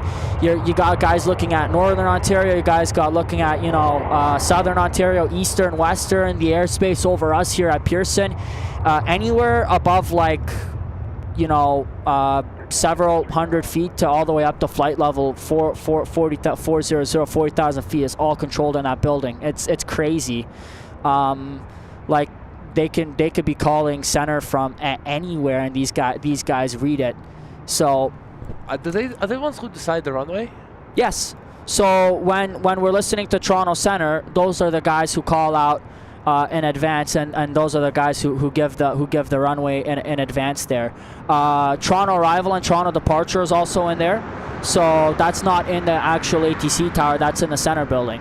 So if they need to contact arrival or contact departure, right, then they got to ring the guys a phone number, and then they got to talk like that in case there's any discrepancies or anything, right? So I used to think that arrival and departure was in the actual tower itself, but it's not. That tower is only the other frequencies I mentioned there. North Tower, South Tower, North Ground, South Ground clearance. That's it. A lot of people are saying that you are... Did I talk too fast? Yeah. That you will have a very good lungs. Yes. No, that's... Without taking a break, but you're saying a lot of cool stuff, learning a lot. I appreciate it. No, I try not to let it get to me. The reason is because I did a live stream with... who's the guy from the UK? Big Jet TV, Jared Dyer, and I just let go. Yeah. I just went. Yeah. And one guy said the funniest thing I've heard. He goes, "The oxygen levels have decreased around Toronto, Ontario. Ernst has sucked it all in, right?" I just lost it, man. I just lost it. I went too far. Somebody sent a $25 tip. That's awesome. Saying for an oxygen tank for you. You may need another oxygen tank. I love it. Thank you, Altaf. There you go. You're welcome. Quarter 321 tower line. Where are you from? Are you from... I know you're friends with a few Polish pilots, I think. Are you Say from again? Poland? Are you from Poland? Hungary. Close. Yes. Yeah. Parents are from Hungary. I was born here, but I'm fluent in Hungarian, and I've been back there several times. Nice. So I love my part European heritage. Awesome. So, but I love my Polish brothers equally just the same. No disrespect here. Do you speak another language? Yes, so I'm fluent in Hungarian. Nice. I do speak Hungarian. A little bit of French, which I learned in high school, and then obviously English, my primary language. But Hungarian's the language I learned when I was a kid. I wasn't taught English. I only knew 4 words in English when I went to school. I learned the rest in school. Yeah. Just picked it up in kindergarten. Yeah. Where are you from? I never asked you. From Azerbaijan, but I Azerbaijan. speak Russian. Yeah. Awesome. Yeah. Russian, eh? Yeah. Хорошо. There you go. Хорошо. Спасибо. Nice. I know a little bit. My parents, like when you grow up here, they teach you French from grade 4 onwards. My parents, when they were growing up in Hungary, they were still under Soviet communist regime, so they had to learn Russian. So my parents were fluent Russian. My dad was perfect, and then over time he just lost it. Oh man. But he can hold part of a conversation, but I mean that's what my dad says. I don't believe that. I bet he can. It's It's been a while. Used to it. It's been a while. He's into planes too, right? Was not as crazy as I am. I kind of drove him wild. Oh. You made him drive you to the airport all the time? Yep. And then and then in when I started spotting, I kind of started taking the bus. Yeah. So, to just take that stress away from my parents. My dad didn't have the patience. My mom did. My dad didn't. And then after a while, I had enough buddies here that were nice enough to give me rides. And then once I got my G2, I was set. My dad made sure to I was lucky enough to have a car for me right away, that, my designated car. And then, parents kept asking, where are you going? Airport. What's coming in? A rare. Oh, what rare, right? So, something interesting, right? And then now they just let me go. They don't even ask anymore. Nice. Because there's always something cool to see, right? But absolutely. To them, it's all the same. But to us av geeks, it's a certain thing that only we understand, and they just kind of gotta accept and appreciate, right? Do you think you're purely an av geek and you use a camera to capture it, or do you think you're also into videography? Both. Yeah. Purely an av geek, in it to capture it from the beginning. Now I'm into videography. Yeah. And I want to kind of take it further too, because you can do amazing things with it. And now a lot of people are relying on videographers. Short form media is blowing up. I mean, you got TikTok everywhere, Insta Reels and Shorts and stuff like that.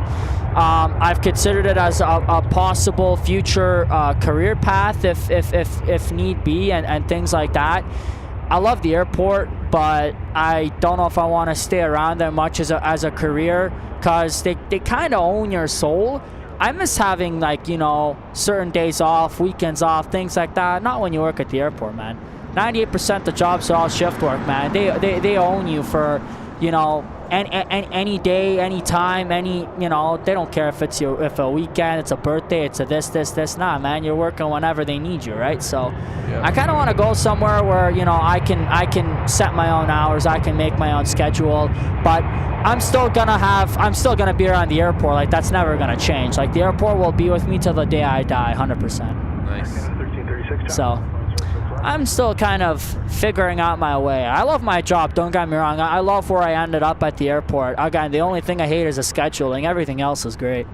Working with the biz jets, seeing all the cool celebrities, and the one thing I don't like is that I'd love to be able to drive around the airport and see all these other planes up close, but we're only kind of, once you have a pass, you're kind of only allowed to be where you have a right and a need. Yes. So if I go terminal side and I got stopped, they're gonna be like, well, what's somebody from Signature doing terminal side, right? You kind of gotta have a reason to be there. So. Do you remember when the private jet came in and its gear broke?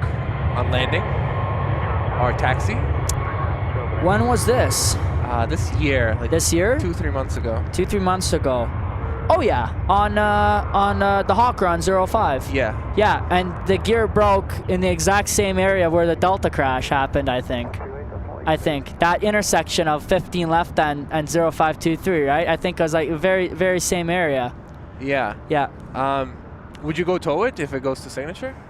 Yeah, we Oh yeah, who would actually do that? actually, no, we wouldn't, because us at Signature, we do not have licenses so we all, okay, let me back up here. Okay. There is a certain license you need to get in order to tow on a runway, a taxiway, and that's called a D license, or to operate on a runway taxiway. We don't have D licenses. We have a DA license, which means we're only allowed to drive on the apron and the service roads and uncontrolled taxiways like Kilo. So if that aircraft were to, as it did, have a tire break out there, slap a tire, we don't have the permission to go out there to pick it up. It would have to be somebody with a D license, a tow operator that can operate on runways or taxiways, or anybody from the airport authority, and then they would tow it onto our ramp, and then we take it from there. Okay. So we that aircraft was actually going to Execare, which is, as I said, our other FBO on the other side of Kilo Taxiway. So it wasn't coming to us, but if it was coming to us, then we probably would tow it onto our ramp. We'd probably tow it somewhere where out of the public eye, so they wouldn't be able to see it, and then management would deal with the situation afterwards. I see. So we did have a lot of fanfare on our ramp when the Delta crash happened. That was huge. Why is that? I mean, you could see it from there? Yep. Oh, okay. So, long story short, so shouting out my friend Chris here, who's been calling me 30 times. He's into Mississauga fire. He's a big he's a big fire and emergency buff, if you will. So he got a notification that Mississauga fire, something was happening at Pearson Airport, and I was on my way out. I was on a phone call with him. There was an Antonov 12, the 4-engine prop, parked on a ramp getting ready to leave. And he goes, there may be something going on at the airport. I go, okay, I have no idea what's going on. Something's happening. As he said that to me in a phone call, I got 6 messages within 5 minutes that said there's a crash going on at the airport. And originally we had heard that. We thought it was a BizJet, and then it turned out to be a Delta CRJ. And then I arrived on scene to like 20 missed calls. My phone's blowing up. Everybody wants to know what's happening. My work is calling me. And this Delta comes in on 2-3, on short final, flares, gets caught in a ground effect, and then right side of the aircraft smashes into the runway. It lands, and then the aircraft's wing kind of just disintegrates, and it does a whole flip and ends up upside down right on the 2315 left intersection. So we had gotten heavy snowfall the last couple days before, so I couldn't shoot anything because the reflection of the snow with the sunlight, it was family day also, by the way, I couldn't shoot nothing of the aircraft on the ground. It was very windy that day, so it was like impossible to film.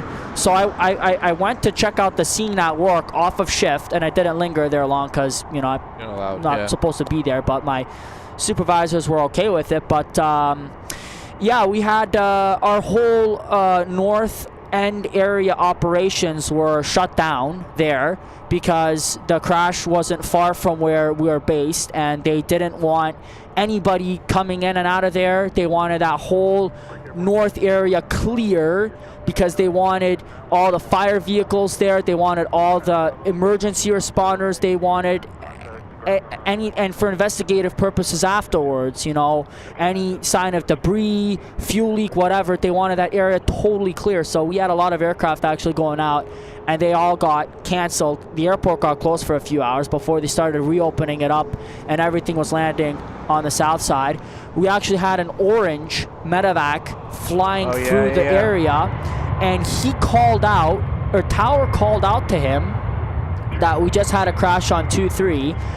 And at the same time, the famous video that everybody saw from a Learjet pilot that was holding short of 2-3, and he was filming with, I think he had his Ray-Ban meta glasses, and he got the video of the landing, and that was leaked out to everybody online. There was a second flight that had a witness too, but that wasn't shared anywhere. They all had a massive investigation afterwards, and pretty much a lot of things went down. The only thing I can also unveil is we had the orange helicopter that flew through our zone came back, and they called our ops center, and they had 3 other orange helicopters all land and stage out of our ramp and take the critically injured, and they took them to 3 separate hospitals in downtown Toronto. And then we had a lot of news around our FBO for the following days afterwards, but we couldn't say or unveil anything really.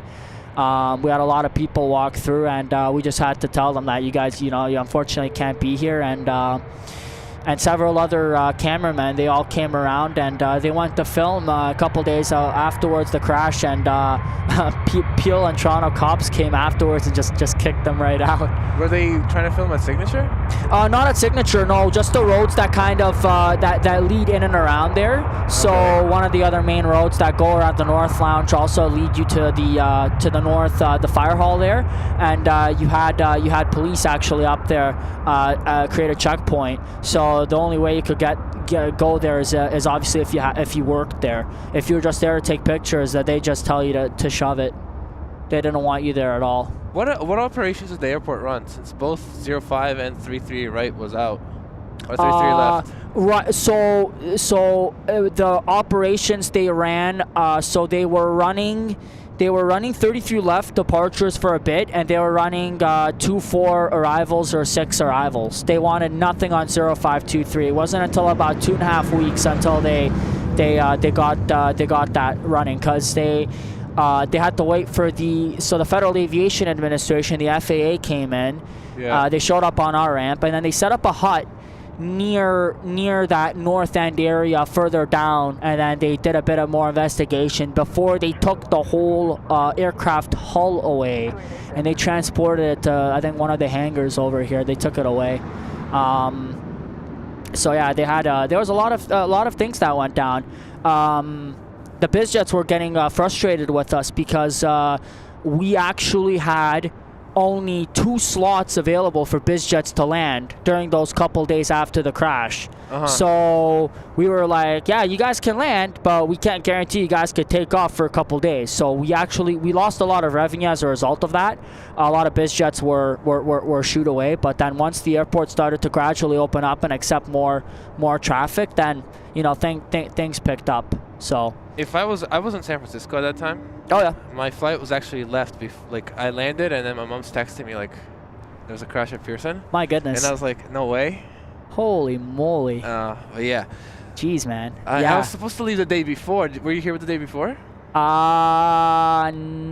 It was a snowstorm, man. Yes. Well, that's partly why. I worked the day before that. Yeah. And then I was like, yeah, I'm not coming out Sunday. Yeah. Like, working in a snowstorm kills you. My plane was stuck on a taxiway in a queue of 7 planes, and they couldn't get to the gate, either because there was no gates or because there was just so much snow. In the snowstorm? Yeah. Oh, 100%. Yeah. If it's a snowstorm like that, like, the unfortunate reality is, with the amount of snow that accumulates over time, a lot of planes, they do get stuck. And it's as much as it sucks, yeah, you have to just bear with it, honestly. If I can figure out how to do a stream in the snow and like that much snow, I will do it. I give credit to Wake Turbulence, man. That guy stood out here for several hours in a snowstorm, with the live stream. Yeah. It's crazy, man. Even me just standing out sometimes in a snowstorm for just a couple minutes just to film something coming in, and my hands are already freezing cold. My body just starts chills running down my spine, and then Michael here with Wake just stands out for several hours, and then he'll run back into the car, warm up, and then come right back out. It's wicked, man. It's just dedication, man. Honestly, no, it's kudos credits, but yeah. I'm sure you'll be able to pull off the same thing shortly. I mean, listen, if you could drive up the car, I mean, you can't because it's grass. Right. But if this was gravel and the Pearson Airport Authority was okay with it, right here, Yeah. you have a car Oh yeah. and you just stand on top, that would be the that'd be best great. spot in North America. Oh. Yeah. I'd agree. I mean, even over here, like, you're not supposed to drive a car up. And the other day, people do it, yeah. I saw 3-4 people, and I just, guys, don't, because like I said, we don't need any more spots being Yeah, absolutely. I wouldn't drive a car up here. Let's see what's going on in our chat. Oh, Altaf sends 5 gifted memberships. Thank There we you. go. And he also asks, are you able to get tour of VIP operations to me, or are you allowed to do that? Oh, like Yeah. he's asking me? Yeah. I can't. You can't? No, it doesn't. It's. I would love to. Don't get me wrong. Yeah. I'd love to give tours. Oh, I take. Sorry. No, it's all good. No. I take pride and honor in it, but just running it through the company and the amount of things that that. Once you start working there, there's certain things that you're supposed to keep a lid on, and certain things slip out, and then it just becomes a whole. It just becomes chaos. I'm trying not to say what I want to say. I'm not trying to swear on stream here, but you got fill in the words blank show. So yeah, you don't want that happening. So I'd love to give tours, and I wish I really could, but the best tours, I honestly say the airside tours that the airport puts on here is probably the best tour to the public you'll ever get. Yeah. They used to run them a lot. Now they don't run them as much. I think they ran a few this summer, actually. They did, yes. But they filled up really quick. They do. The guy that used to run the tours, he used to work for the GTAA, Russell Cruikshank. This guy, he worked here for like 30 plus years. He was the best guy they had. He'd run every tour. He'd run, and he wouldn't even run the Pearson. He'd run the Pearson tours. He would run, when I used to go to college in Barrie, we'd do an airside tour. He'd do the tour with us, and he'd do the tour with the Pearson, the airport watch. He'd do everything. But I think after COVID, he retired, and I don't blame him. He's been around for a while, and you got to enjoy the retired life, right? So I don't know if they have a designated person who'd run them now, but yeah, the Pearson airport tours are definitely airside tours, what they call them. They're the best. They're the best tours that you'll be able to get. I wish the airport would open up more to the public, but it's not in their cards kind of now, unfortunately. I don't know. Do you remember they used to have the street festival here? No, when was that? Oh, you never heard the Street Fest. The Street Fest, so they started it, I think, before 2010. The first one I went to was 2013, and then I did 14, 15, 16. I think the last one was 17 or 18, and they had it at the Central de-icing facility. So they closed 2 pads at the CDF, and they'd bring in people from the public, and you could just go, and they'd have a couple of jets on static. They'd have a FedEx Morningstar 7.5 and a couple of other Air Canada 320, and people could go in and look around, and it's like a mini static. It's like a static airshow ramp, right? They'd take some WestJet 7.3 and whatever, and then they'd have some fire trucks for the public to see up close, some snow removal equipment, pretty much just showing off bits and pieces of the airport, right? Yeah. They'd have Falcon, Fire, Environmental Services, Birdman, their guys there, it's a whole public event, right? The whole airport, and then you'd have various different obviously NAVCAN would show up, just have like a booth and talk to the public, and this whole public network thing, right? And 2013 we got lucky. They towed a KLM MD-11 over. No, it's close, so we could see, and then you could.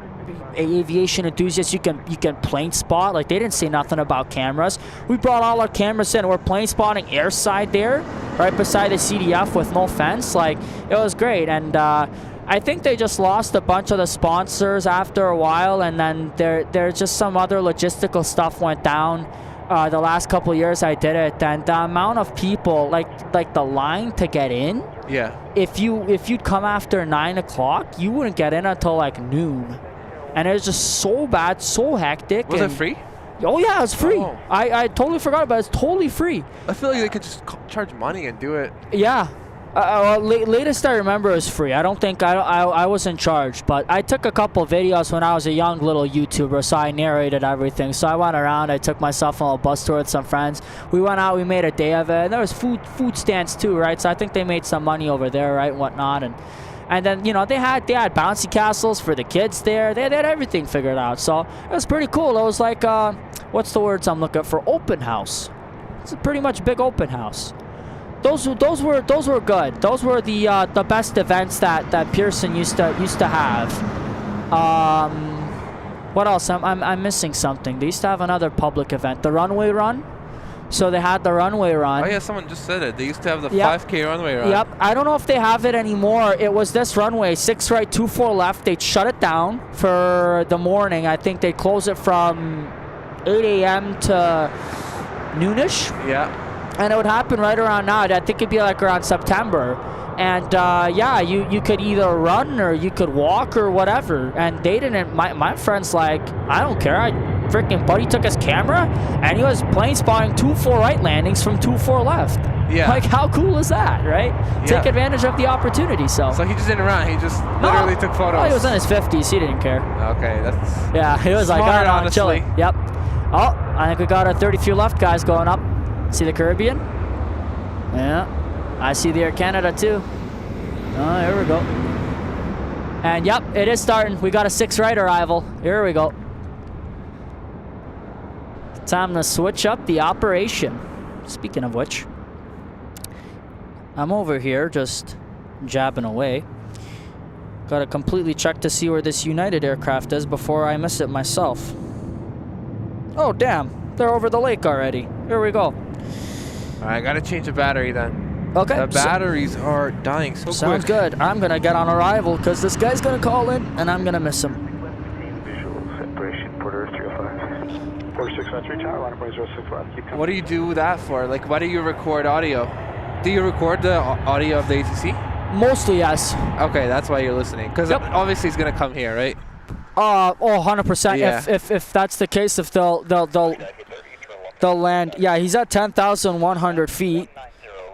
So I definitely see him coming in for 6 because these guys are all in for 6 as well. So we're in the right place at the right time. What stuns me is the fact that there's not more people here. I figured there'd be a good amount. Like, it's a beautiful Sunday morning. There's no traffic on the road. The light is perfect.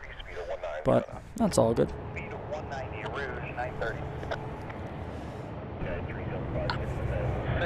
Here he is, descend 6,000. Perfect. Alright, battery change. And then United's coming in like 6 minutes?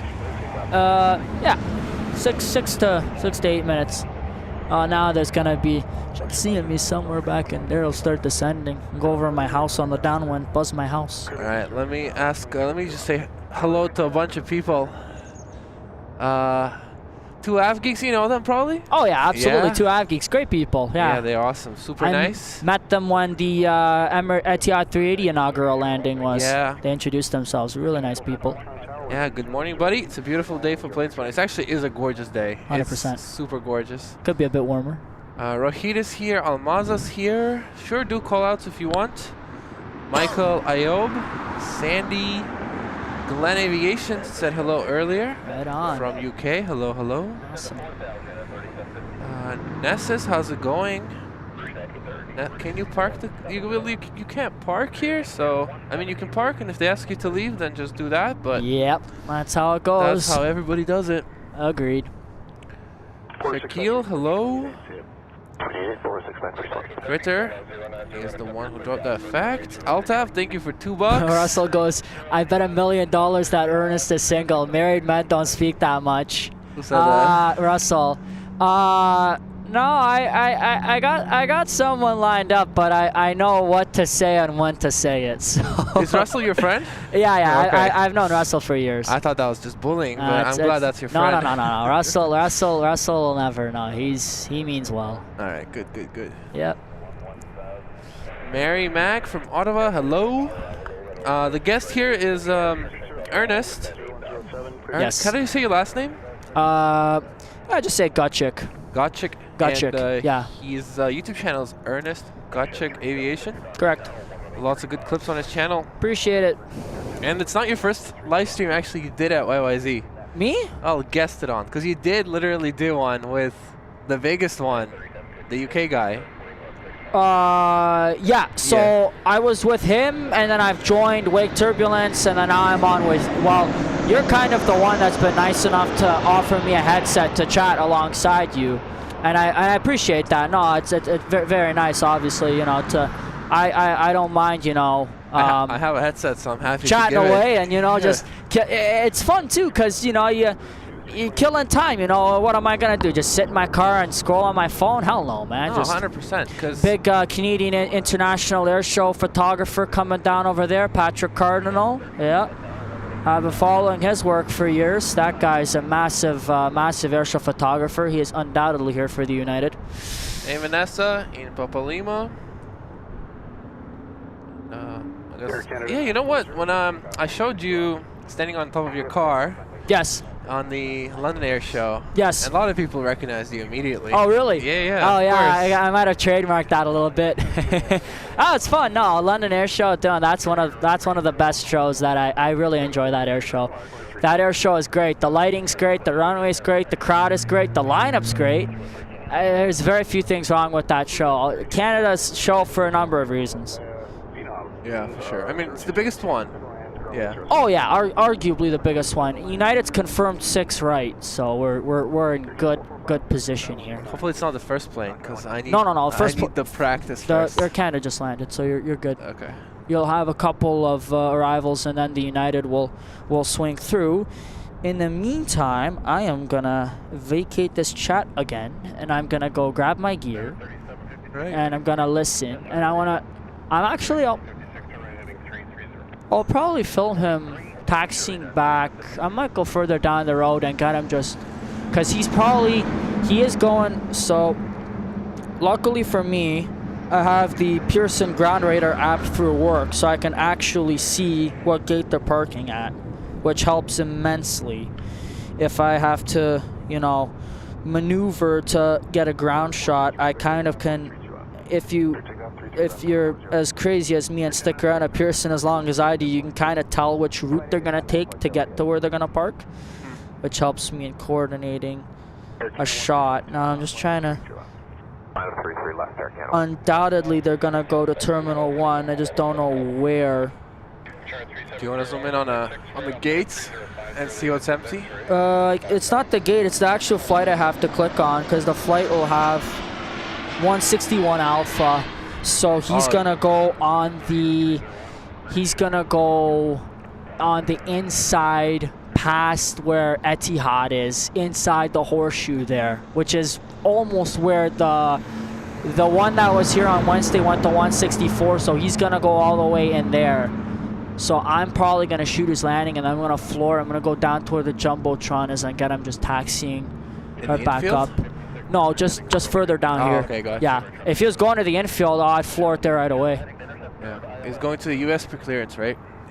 Terminal? Yeah. The American side, yeah. And they'll probably pre-clear there. Yeah, for sure. And then they'll leave out, yeah. Might as well do it. There's 190 or so passengers on board that aircraft, I'm pretty sure. How many? 190 passengers on board that aircraft.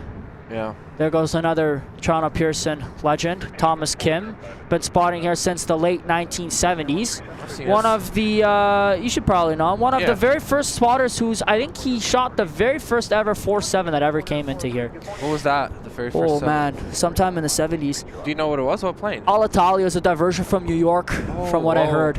All right, time for me to vacate. I shall be back. All right. See ya. Alright guys, I'm back.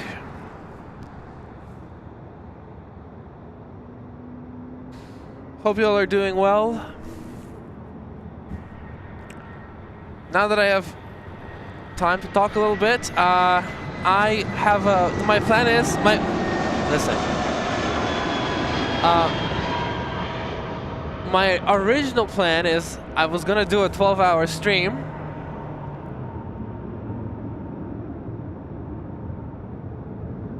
But I got home way too late yesterday to actually prepare for it, so I'm not prepared to do that today, so it'll have to wait till another day. Instead, what we will do is I will take a break, like always, for lunch, and I will come back at 2 p.m. And so I think the best time to do that is probably get this united, and then go for lunch, and then come back for the A380 departures, and maybe even the departures of even departures of the United plane itself. It's supposed to depart at 1 p.m. I see somebody is very upset about it. Altaf asking for refunds. Well, to be honest, cross runway 06. I'm only sending you a refund if you sue me in court. Cross 06 left and 21-9, Rouge 1930 long. Sue me. Sue me. But I will still do the long stream because I just want to do it for myself, but we will not do it today. We will do it maybe next week. But I can't do it today. I had a long night. I did not get enough sleep. And I can't do it from this spot. I have to go to the mountain. We will be back. We will be back. I'm too cold for 12 hours. I'm not that cold. I am actually fine in terms of coldness. Just, I'm fine in terms of coldness. It's just, it's just, it's not that cold. It's just okay, focus on your words. I'm not cold. Because the worst thing is wind. And there's not much wind right now, so we are good. Oh, Larkin's here. Alright, let's get this big plane.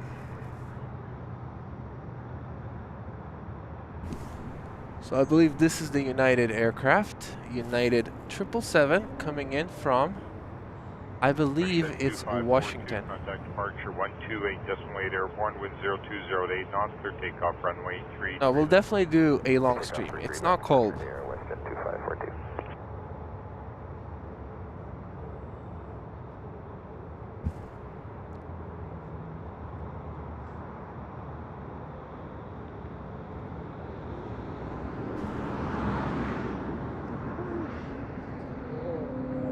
You know, I said I was, last time I saw this plane on Wednesday, I came in, I was like, this is my chance to see the United 777. Probably never going to see it again in Toronto. Well, I'm seeing it again in Toronto. There it is, United 777 coming in from Washington.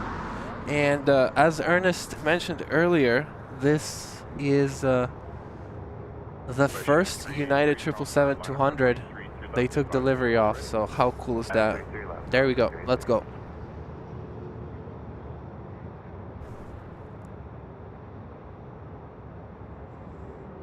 Hello, good morning, Charter 313, ILS runway 06 right. Barry 373, Toronto Tower, good morning, number 2, 777, mile final, caution turbulence, wind 0107 knots. You are clear line runway 06 right, unit back to northwest. Clear line runway 06 right. Thank you.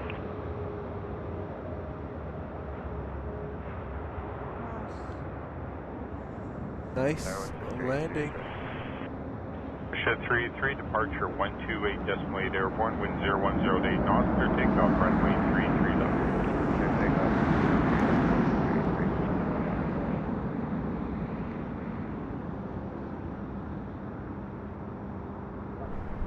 See you later, bro. Home already? No. Grab some food. Grab some food. Korean coming here? Who? The Korean. Which Korean? The new livery. Korean Air. The Border 513, Toronto Tower, line up runway 33 left. Line up runway 33 left, border 513. Okay, 3756, exit Delta 5. Absolutely dope to see. That's cool. Ground now, 121. Can somebody verify, is this actually the first 777 ever delivered to United, the 200? Because that's cool. Okay, 3756, cross runway. I'm personally not into registration collection. I just like seeing cool planes and I like filming them. But that is a cool spot if that's the first 777 United took delivery of. Or the first 777-200. Clear for takeoff 33 left, 28 airborne, border 513, good day. Good. Ooh.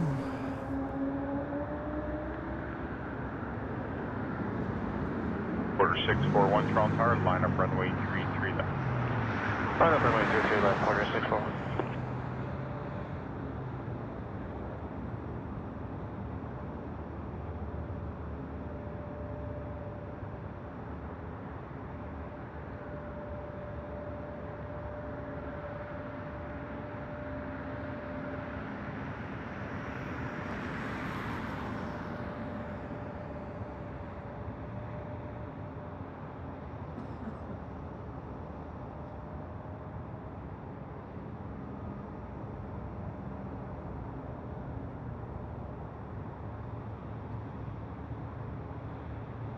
Hey, Monavar. Lucy, alright? Enjoy your day. Enjoy another stream. You can do 48 hours. Crazy. Crazy. Matt from Hamilton Airport. Hello, Matt. Welcome back. I'll see what he does, bro. I'll ask him if he got any recommendations. Perfect takeoff, runway 33 left, 288 in the airport, 641, see you. Charter for Blue Jays, not Blue Jays team, just the fans, probably Dodger fans coming in from LA. That plane's going to LA. And 405, Toronto Tower, number 2, citation mile final, wind 0107 knots. If the Jays take the next 3 games, you won't have to trouble. Let's do it. 4-1. I'm good with that. I'm happy. If it's 4-1, they come in and after they beat LA in after they beat LA in LA itself, away from home, I'm totally okay not seeing United again. If that's the case, I'll just capture the team arriving. How about that? Is that Egypt Air going back to the gate? Order 543, contact departure 128 airborne, wind 0108. Because it arrived at 7:30 and it genuinely looks like it's going back now. Let's have a look at flight radar real quick. Air Canada 165, Toronto Tower, line up runway 33 left. Runway 33 left, Air Canada 165. Ferrari 373, exit Delta 1, cross runway 06 left, contact ground now 1219. Delta 373, Delta 1, cross. Absolutely, they are. Ground 121, and 777 UA, yeah, that's the tail. Okay, well, let's go zoom in on the tail then. There's 900 Toronto Tower, number 2, 320, 1 mile final. Climb the Delta 5. Too hazy now. 08, clear line runway 06 right. Clear flight 6 right, Jazz 900. Cool sight. You know what? Look at that. Emirates, Etihad A380s, and then a United 777 passing by. Who would have thunk it? That we were gonna see this in Toronto. That is so cool. 165, departure 288 airborne, wind 0108 knots. Chris, glad you enjoyed it. Anything under the left, Canada 165.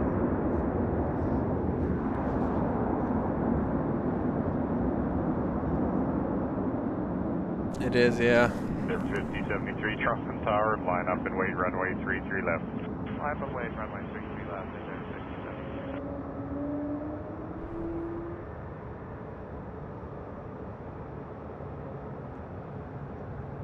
Air Canada 405, exit Delta 3, cross runway 06 left, contact ground now 1219er. Exit Delta 3, cross 06 left, and contact ground 12119er, Air Canada 405, thank you.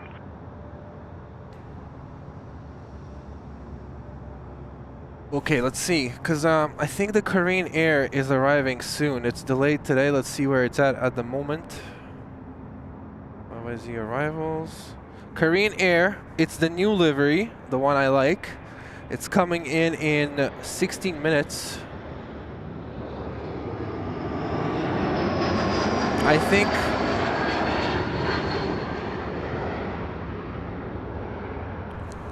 think that if I just get the Korean Air in 16 minutes, and then I can come back later. Takeoff 33 left, 128.8, airborne in there, 5073. Yeah, so let's do that Korean Air in 16 minutes and then come back later. 301, with you 5 out, ILS 06 right. North Shore 301, Toronto Tower, wind 010. I don't know if anybody sees this pickup truck parked clear to land 06 in a right. crazy manner. Thank you. Section 35, proceed runway 3. Hello, J-Roll. Runway 05. Blue Jays deserve their own livery on a plane. Raptors got a livery back in the 890s. That'd be cool. So, by the way, that Egypt Air is back in the gate. Unless it just got its gate. I don't know what's going on. Is it on the radar? No, its beacon is turned off. So yeah, it just went back to the gate. Wonder why. Runway inspection, I should say. Lap and wait, runway 33 left, breakout 3636. Section 35, electrical vehicle crossing that hotel right to left. Tracker mark 35. Hey, VCCR, thank you for so much for tuning in. 12:15 a.m. in Gold Coast, Australia. Enjoy your well, I hope you have good sleep and hope you have a good day at work tomorrow. Thank you so much for tuning in. Understood. Right turn, Juliet. Contact. Hi, how's it going? That's correct on Juliet. Just go short Foxtrot. There's one outbound north end. Not too sure which way he's going. Morning, Jazz 95 is even fine. Jazz 985, Toronto Tower, plan Delta 5, exit, Hawker, mile final, wind 0208, clear line runway 06 right. Clear line 6 right, no plan Delta 5, Jazz 95. Victor 3636, vehicle box, 28 airborne, wind 020 at 8 knots, clear takeoff, runway 33 left. Clear takeoff, runway 33 left, and 28.8, Victor 3636.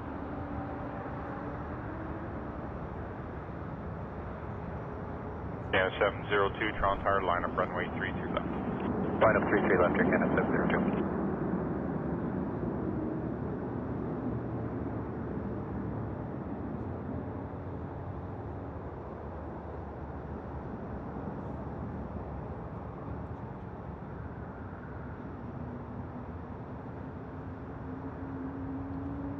North Shore 301, exit Delta 1. Continue across runway 06 left. Alright guys, I'm back. I had to put on a face mask because I am actually cold. No worries, my friend. North Shore. Alright. Cross. Runway 06 left. You'll be picking up taxiway Alpha on the other side. Contact ground 219. Korean 777 is now. 06 left. We'll use Alpha on the other side. You say 219. Korean 777 is now in 11 minutes. 288 airborne, wind 0107 knots, clear takeoff, runway 33 left. 288 airborne, clear takeoff, 33 left, Air Canada. Master Mike, Charlie Yankee, Toronto Tower, line up runway 33 left, keep the 220 in sight. Line up 33 left.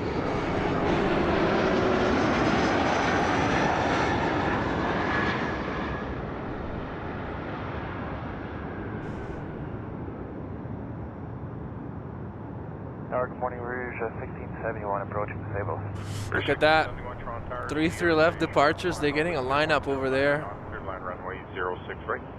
Private, Right, Rouge, 1671. 7-3, private, and a porter.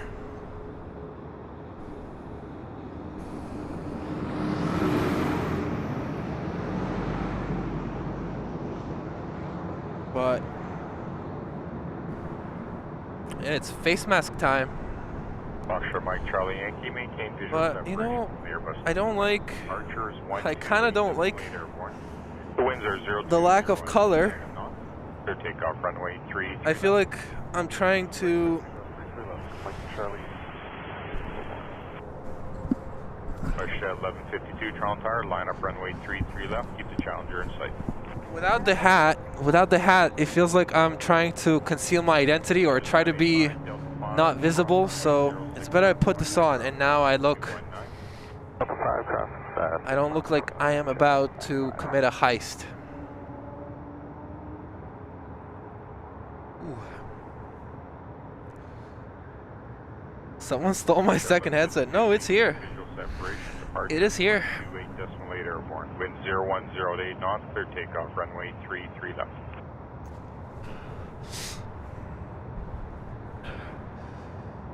Clear for takeoff, runway 33 left, west at 1152, 1288 airport. Pitch at 129 Toronto Tower, line up runway 33 left. Keep 37 in sight.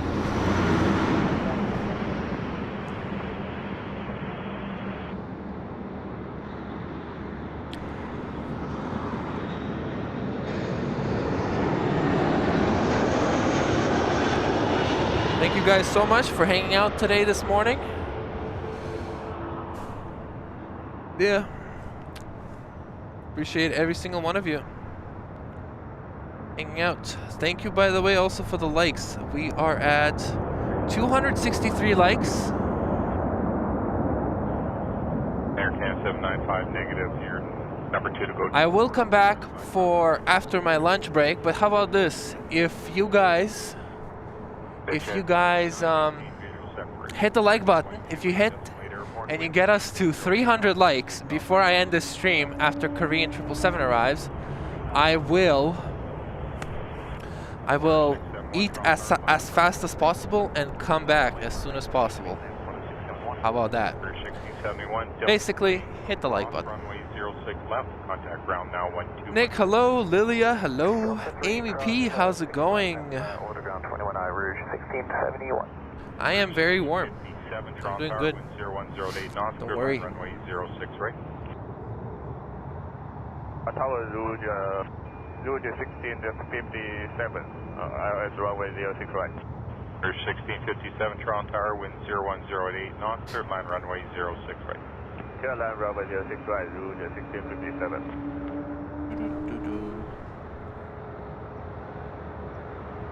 Order 671, contact departure on 128.8 airborne, wind 3608 knots, clear takeoff runway 33 left.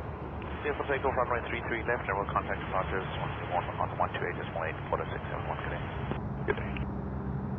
And 795 Toronto Tower, line up runway Ernst 33 left. Air 795, please 20 seconds. We gotta hide it. Nobody on the approach, so you may line up runway 37. Position if you're able to. It broke. It broke. All right, Francis, enjoy sleep. You should do it. I hope you get good sleep.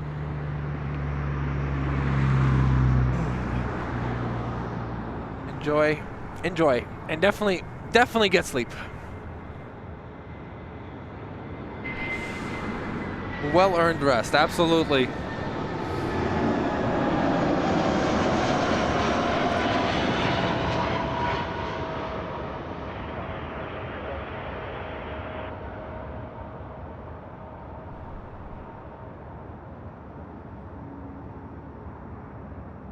Section 35, cross runway 06 left, Delta 10. Oh, you know what? I will actually have to recharge my batteries too today.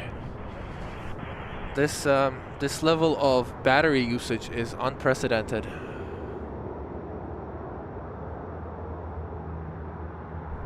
It's only been, I've only been live for what, like 3 hours?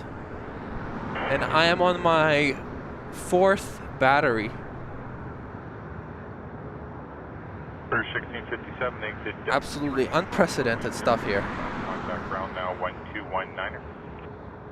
Exit down the street, cross runway 06 flag, I'm gonna ground 119. See if I can get you guys that 777. Let's see. I think it's lined up with those lights. Oh, between those two clouds. Is it there? There's a plane there. Let's see.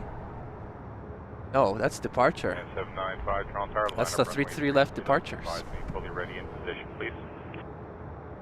Okay, for Air Canada 7. Oh, and I see the Korean now. There we go. There it Air is. Canada 795, make the left turn Fox 3 and go south on Foxtrot, hold short of Victor.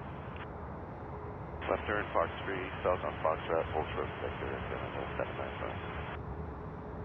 Toronto Tower, good morning, Phenom 1 Whiskey Bravo, ILS 6 right, for deck air. November 1 Whiskey Bravo, Toronto Tower, the wind 010. An absolutely gorgeous Korean 777. Alright, continue with number 1, Whiskey Bravo. Gorgeous. 3510, Delta 7. Anyone who says, okay, I don't know. You definitely are entitled to your own opinion. If you think that if you think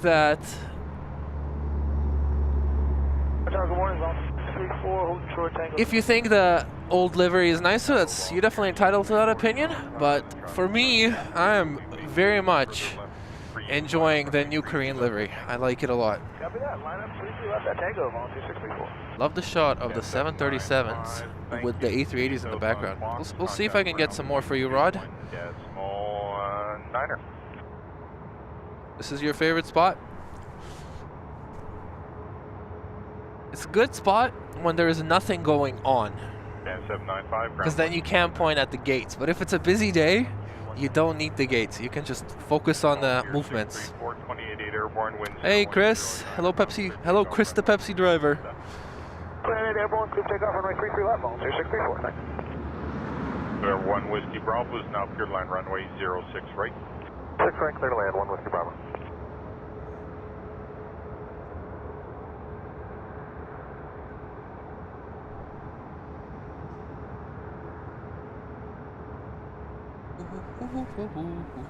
Oh, did we get 300 likes? Line up runway 33 left and wait, top 9. 5 away from 396 likes, almost there. 300 likes, almost there. 5 thanks at the end, exit into the 06 left holding bay, then off the access road. I wonder if Yun Express is going to actually take off from 33 left. Because 33 left is a very short runway. And it's going to Seoul off runway 33 left. Okay. I would think they would want more runway space, but alright. Down flight 938, departure 128, decimal 8 airborne, wind 01010 knots, clear takeoff, runway 33. Please encourage me, only this once. No, what do you mean? I agree with you. The gates are good. The gates are good.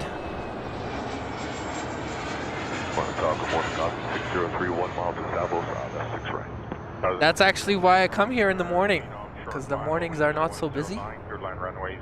But we need the gates. Also, I mean, the actions of planes here is also really excellent. I mean, look at the views of arrivals that we get. It's an excellent spot. Absolutely excellent. 120. Airway 421, everything's holding for you. Enable, make the right turn, Tango. Hey. Well, I'm going to lunch soon, so that will be arranged.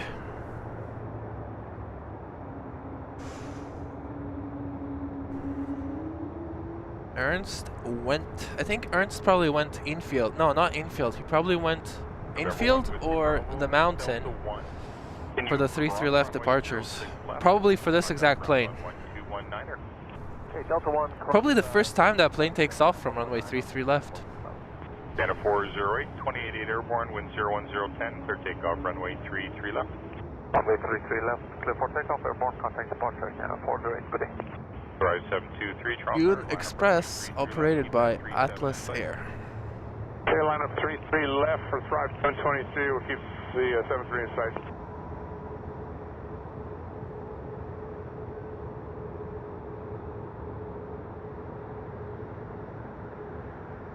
Korean 777, I think is gonna be third to land. So it's coming in 6 minutes. We got Bermuda E175. And then before that, we have, after that, we have an A320 from Atlanta, Delta. Let's get this Bermuda. Let's try to focus on the tail if we can. Let's see. Drive 723, new squawk code now 6344. There's the Korean, by the way. 6344, 5723. Thanks, Rise 723, maintain visual separation, 288 airborne, wind 0209 knots, clear takeoff, runway 33 left. Clear takeoff 32 left, Thrive 723. Star rate 421, Toronto Tower, line up and wait, runway 33 left. Runway 33 left, Charlie 420. Toronto Tower, Delta 2957, ILS turns 6 right. 8 knots, third line runway 06 right. Okay, lock.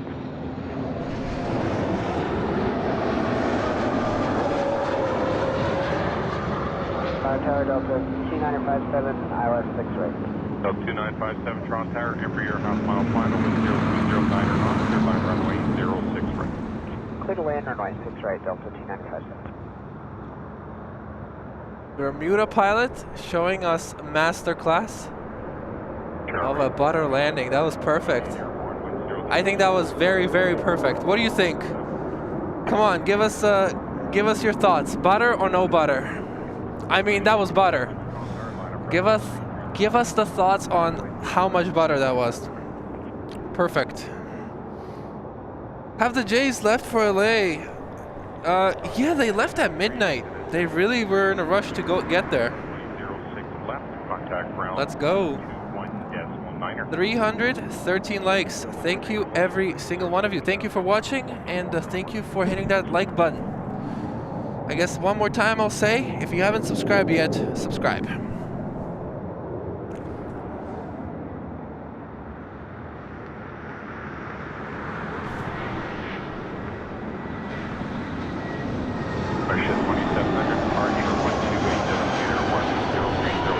Also, I saw earlier two Avgeeks say hello to Ernst from us. I will tell him hello a little bit later. Runway 33 left. Line up and wait, runway 33 left, Cheyenne 39 and 47 heavy. Toronto 3077, Green Air 077 heavy, Toronto Tower. Wind Okay, 03. honestly, I do not care about a Delta A320. I'm like fighting the urge to show it or not, but like honestly, I want to look at this. Yun Express.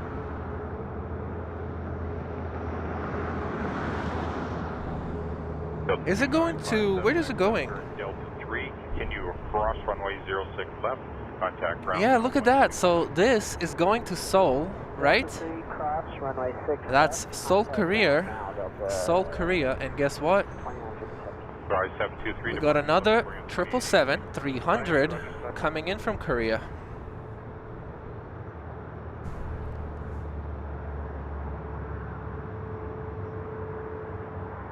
What a dilemma. What do I show? What do I film?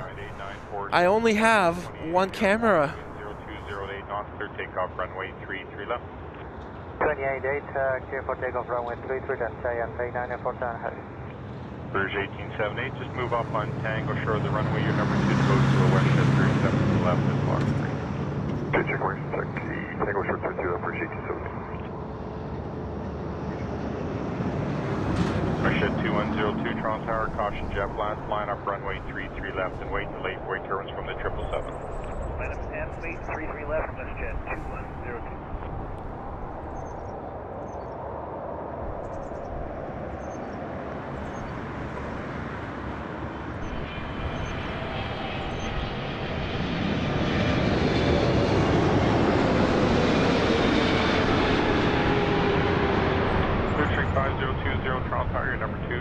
7, half mile final, caution, turbulence. Wind 0109 or knots, clear line runway 06 right. Number 2, clear to land runway 6 right, blue streak bid 5020. I guess I chose Korean. 777-300. Instead of showing you guys this.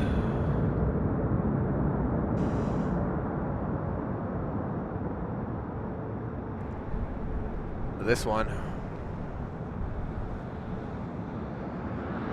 Alright, let's follow it for a bit.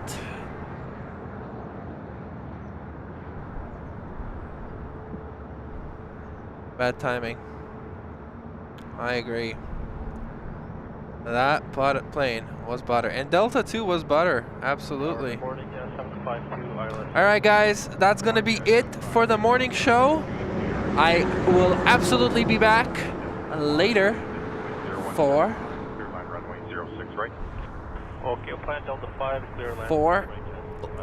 our next stream. It's gonna be, hopefully we'll watch, yeah, for sure, we should be able to watch all those departures. The Etihad, the United, and the Emirates. But for that, I need to be quiet. I need to stop talking, stop yapping, and start packing up and heading out for lunch. But let me guys give you a replay. One moment. Let's go find you guys a replay. Let's go find something good. Oh yeah, let's go get the United replay. Oh, 906, 907, 931.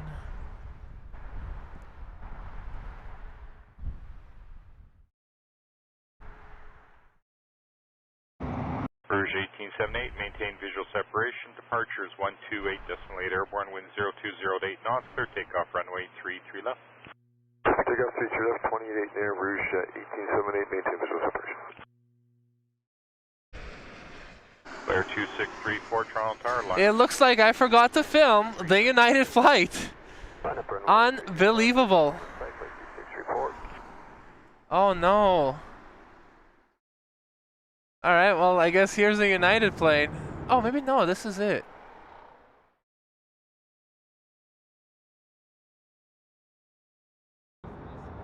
I am so confused, bro. 1004.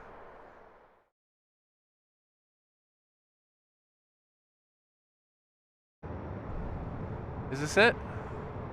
Alright, well, here's a replay. Sorry about the this not such a smooth departure of mine. Here's a replay. Takeoff 33 left, departure in the air, flare 2634. Hold on, let me play an ad real quick and then I'll do the replay. Contact ground now 1219. Continue Delta 3, Alright. crossing runway 6 left and over ground, 0.9 blue streak bid 5020. Crossing 332, Toronto Tower, line up runway 33 left and wait, delay for wake turbines from the 37. Yeah, it was further. Didn't make sense. 356, Toronto Tower, number 2, come the Embraer mile Meet final. you there. I go to Chipotle. Chipotle is better. No, Chipotle is not better. Chipotle is more convenient. Alright guys, here's the replay. I'll see you guys later. Enjoy the replay. 356, Toronto Tower. And Lindsay, I see you just joined in. 0109 or not, clear line runway. Oh, sounds amazing. Have a great break. Okay, thank you. See you soon. 356 correct, and you are clear line runway 06. Runway 6 right, Charles. See you better.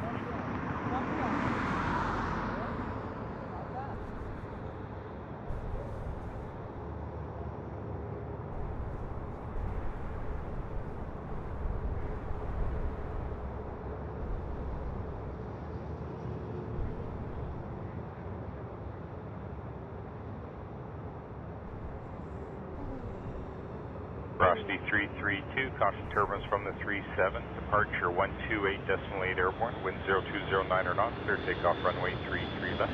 Clear takeoff runway 33 left. Clear takeoff. Jet 756, Delta 5, cross runway 06 left, contact ground now 1219er. Delta 5, cross 6 left, 219, Jet 752. Dana 795, Toronto Tower, line up runway 33 left. Line up 33 left there, and 795.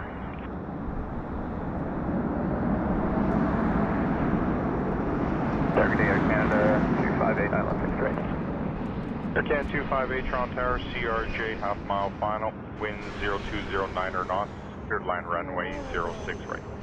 Land 6 right, Air Canada No. 258.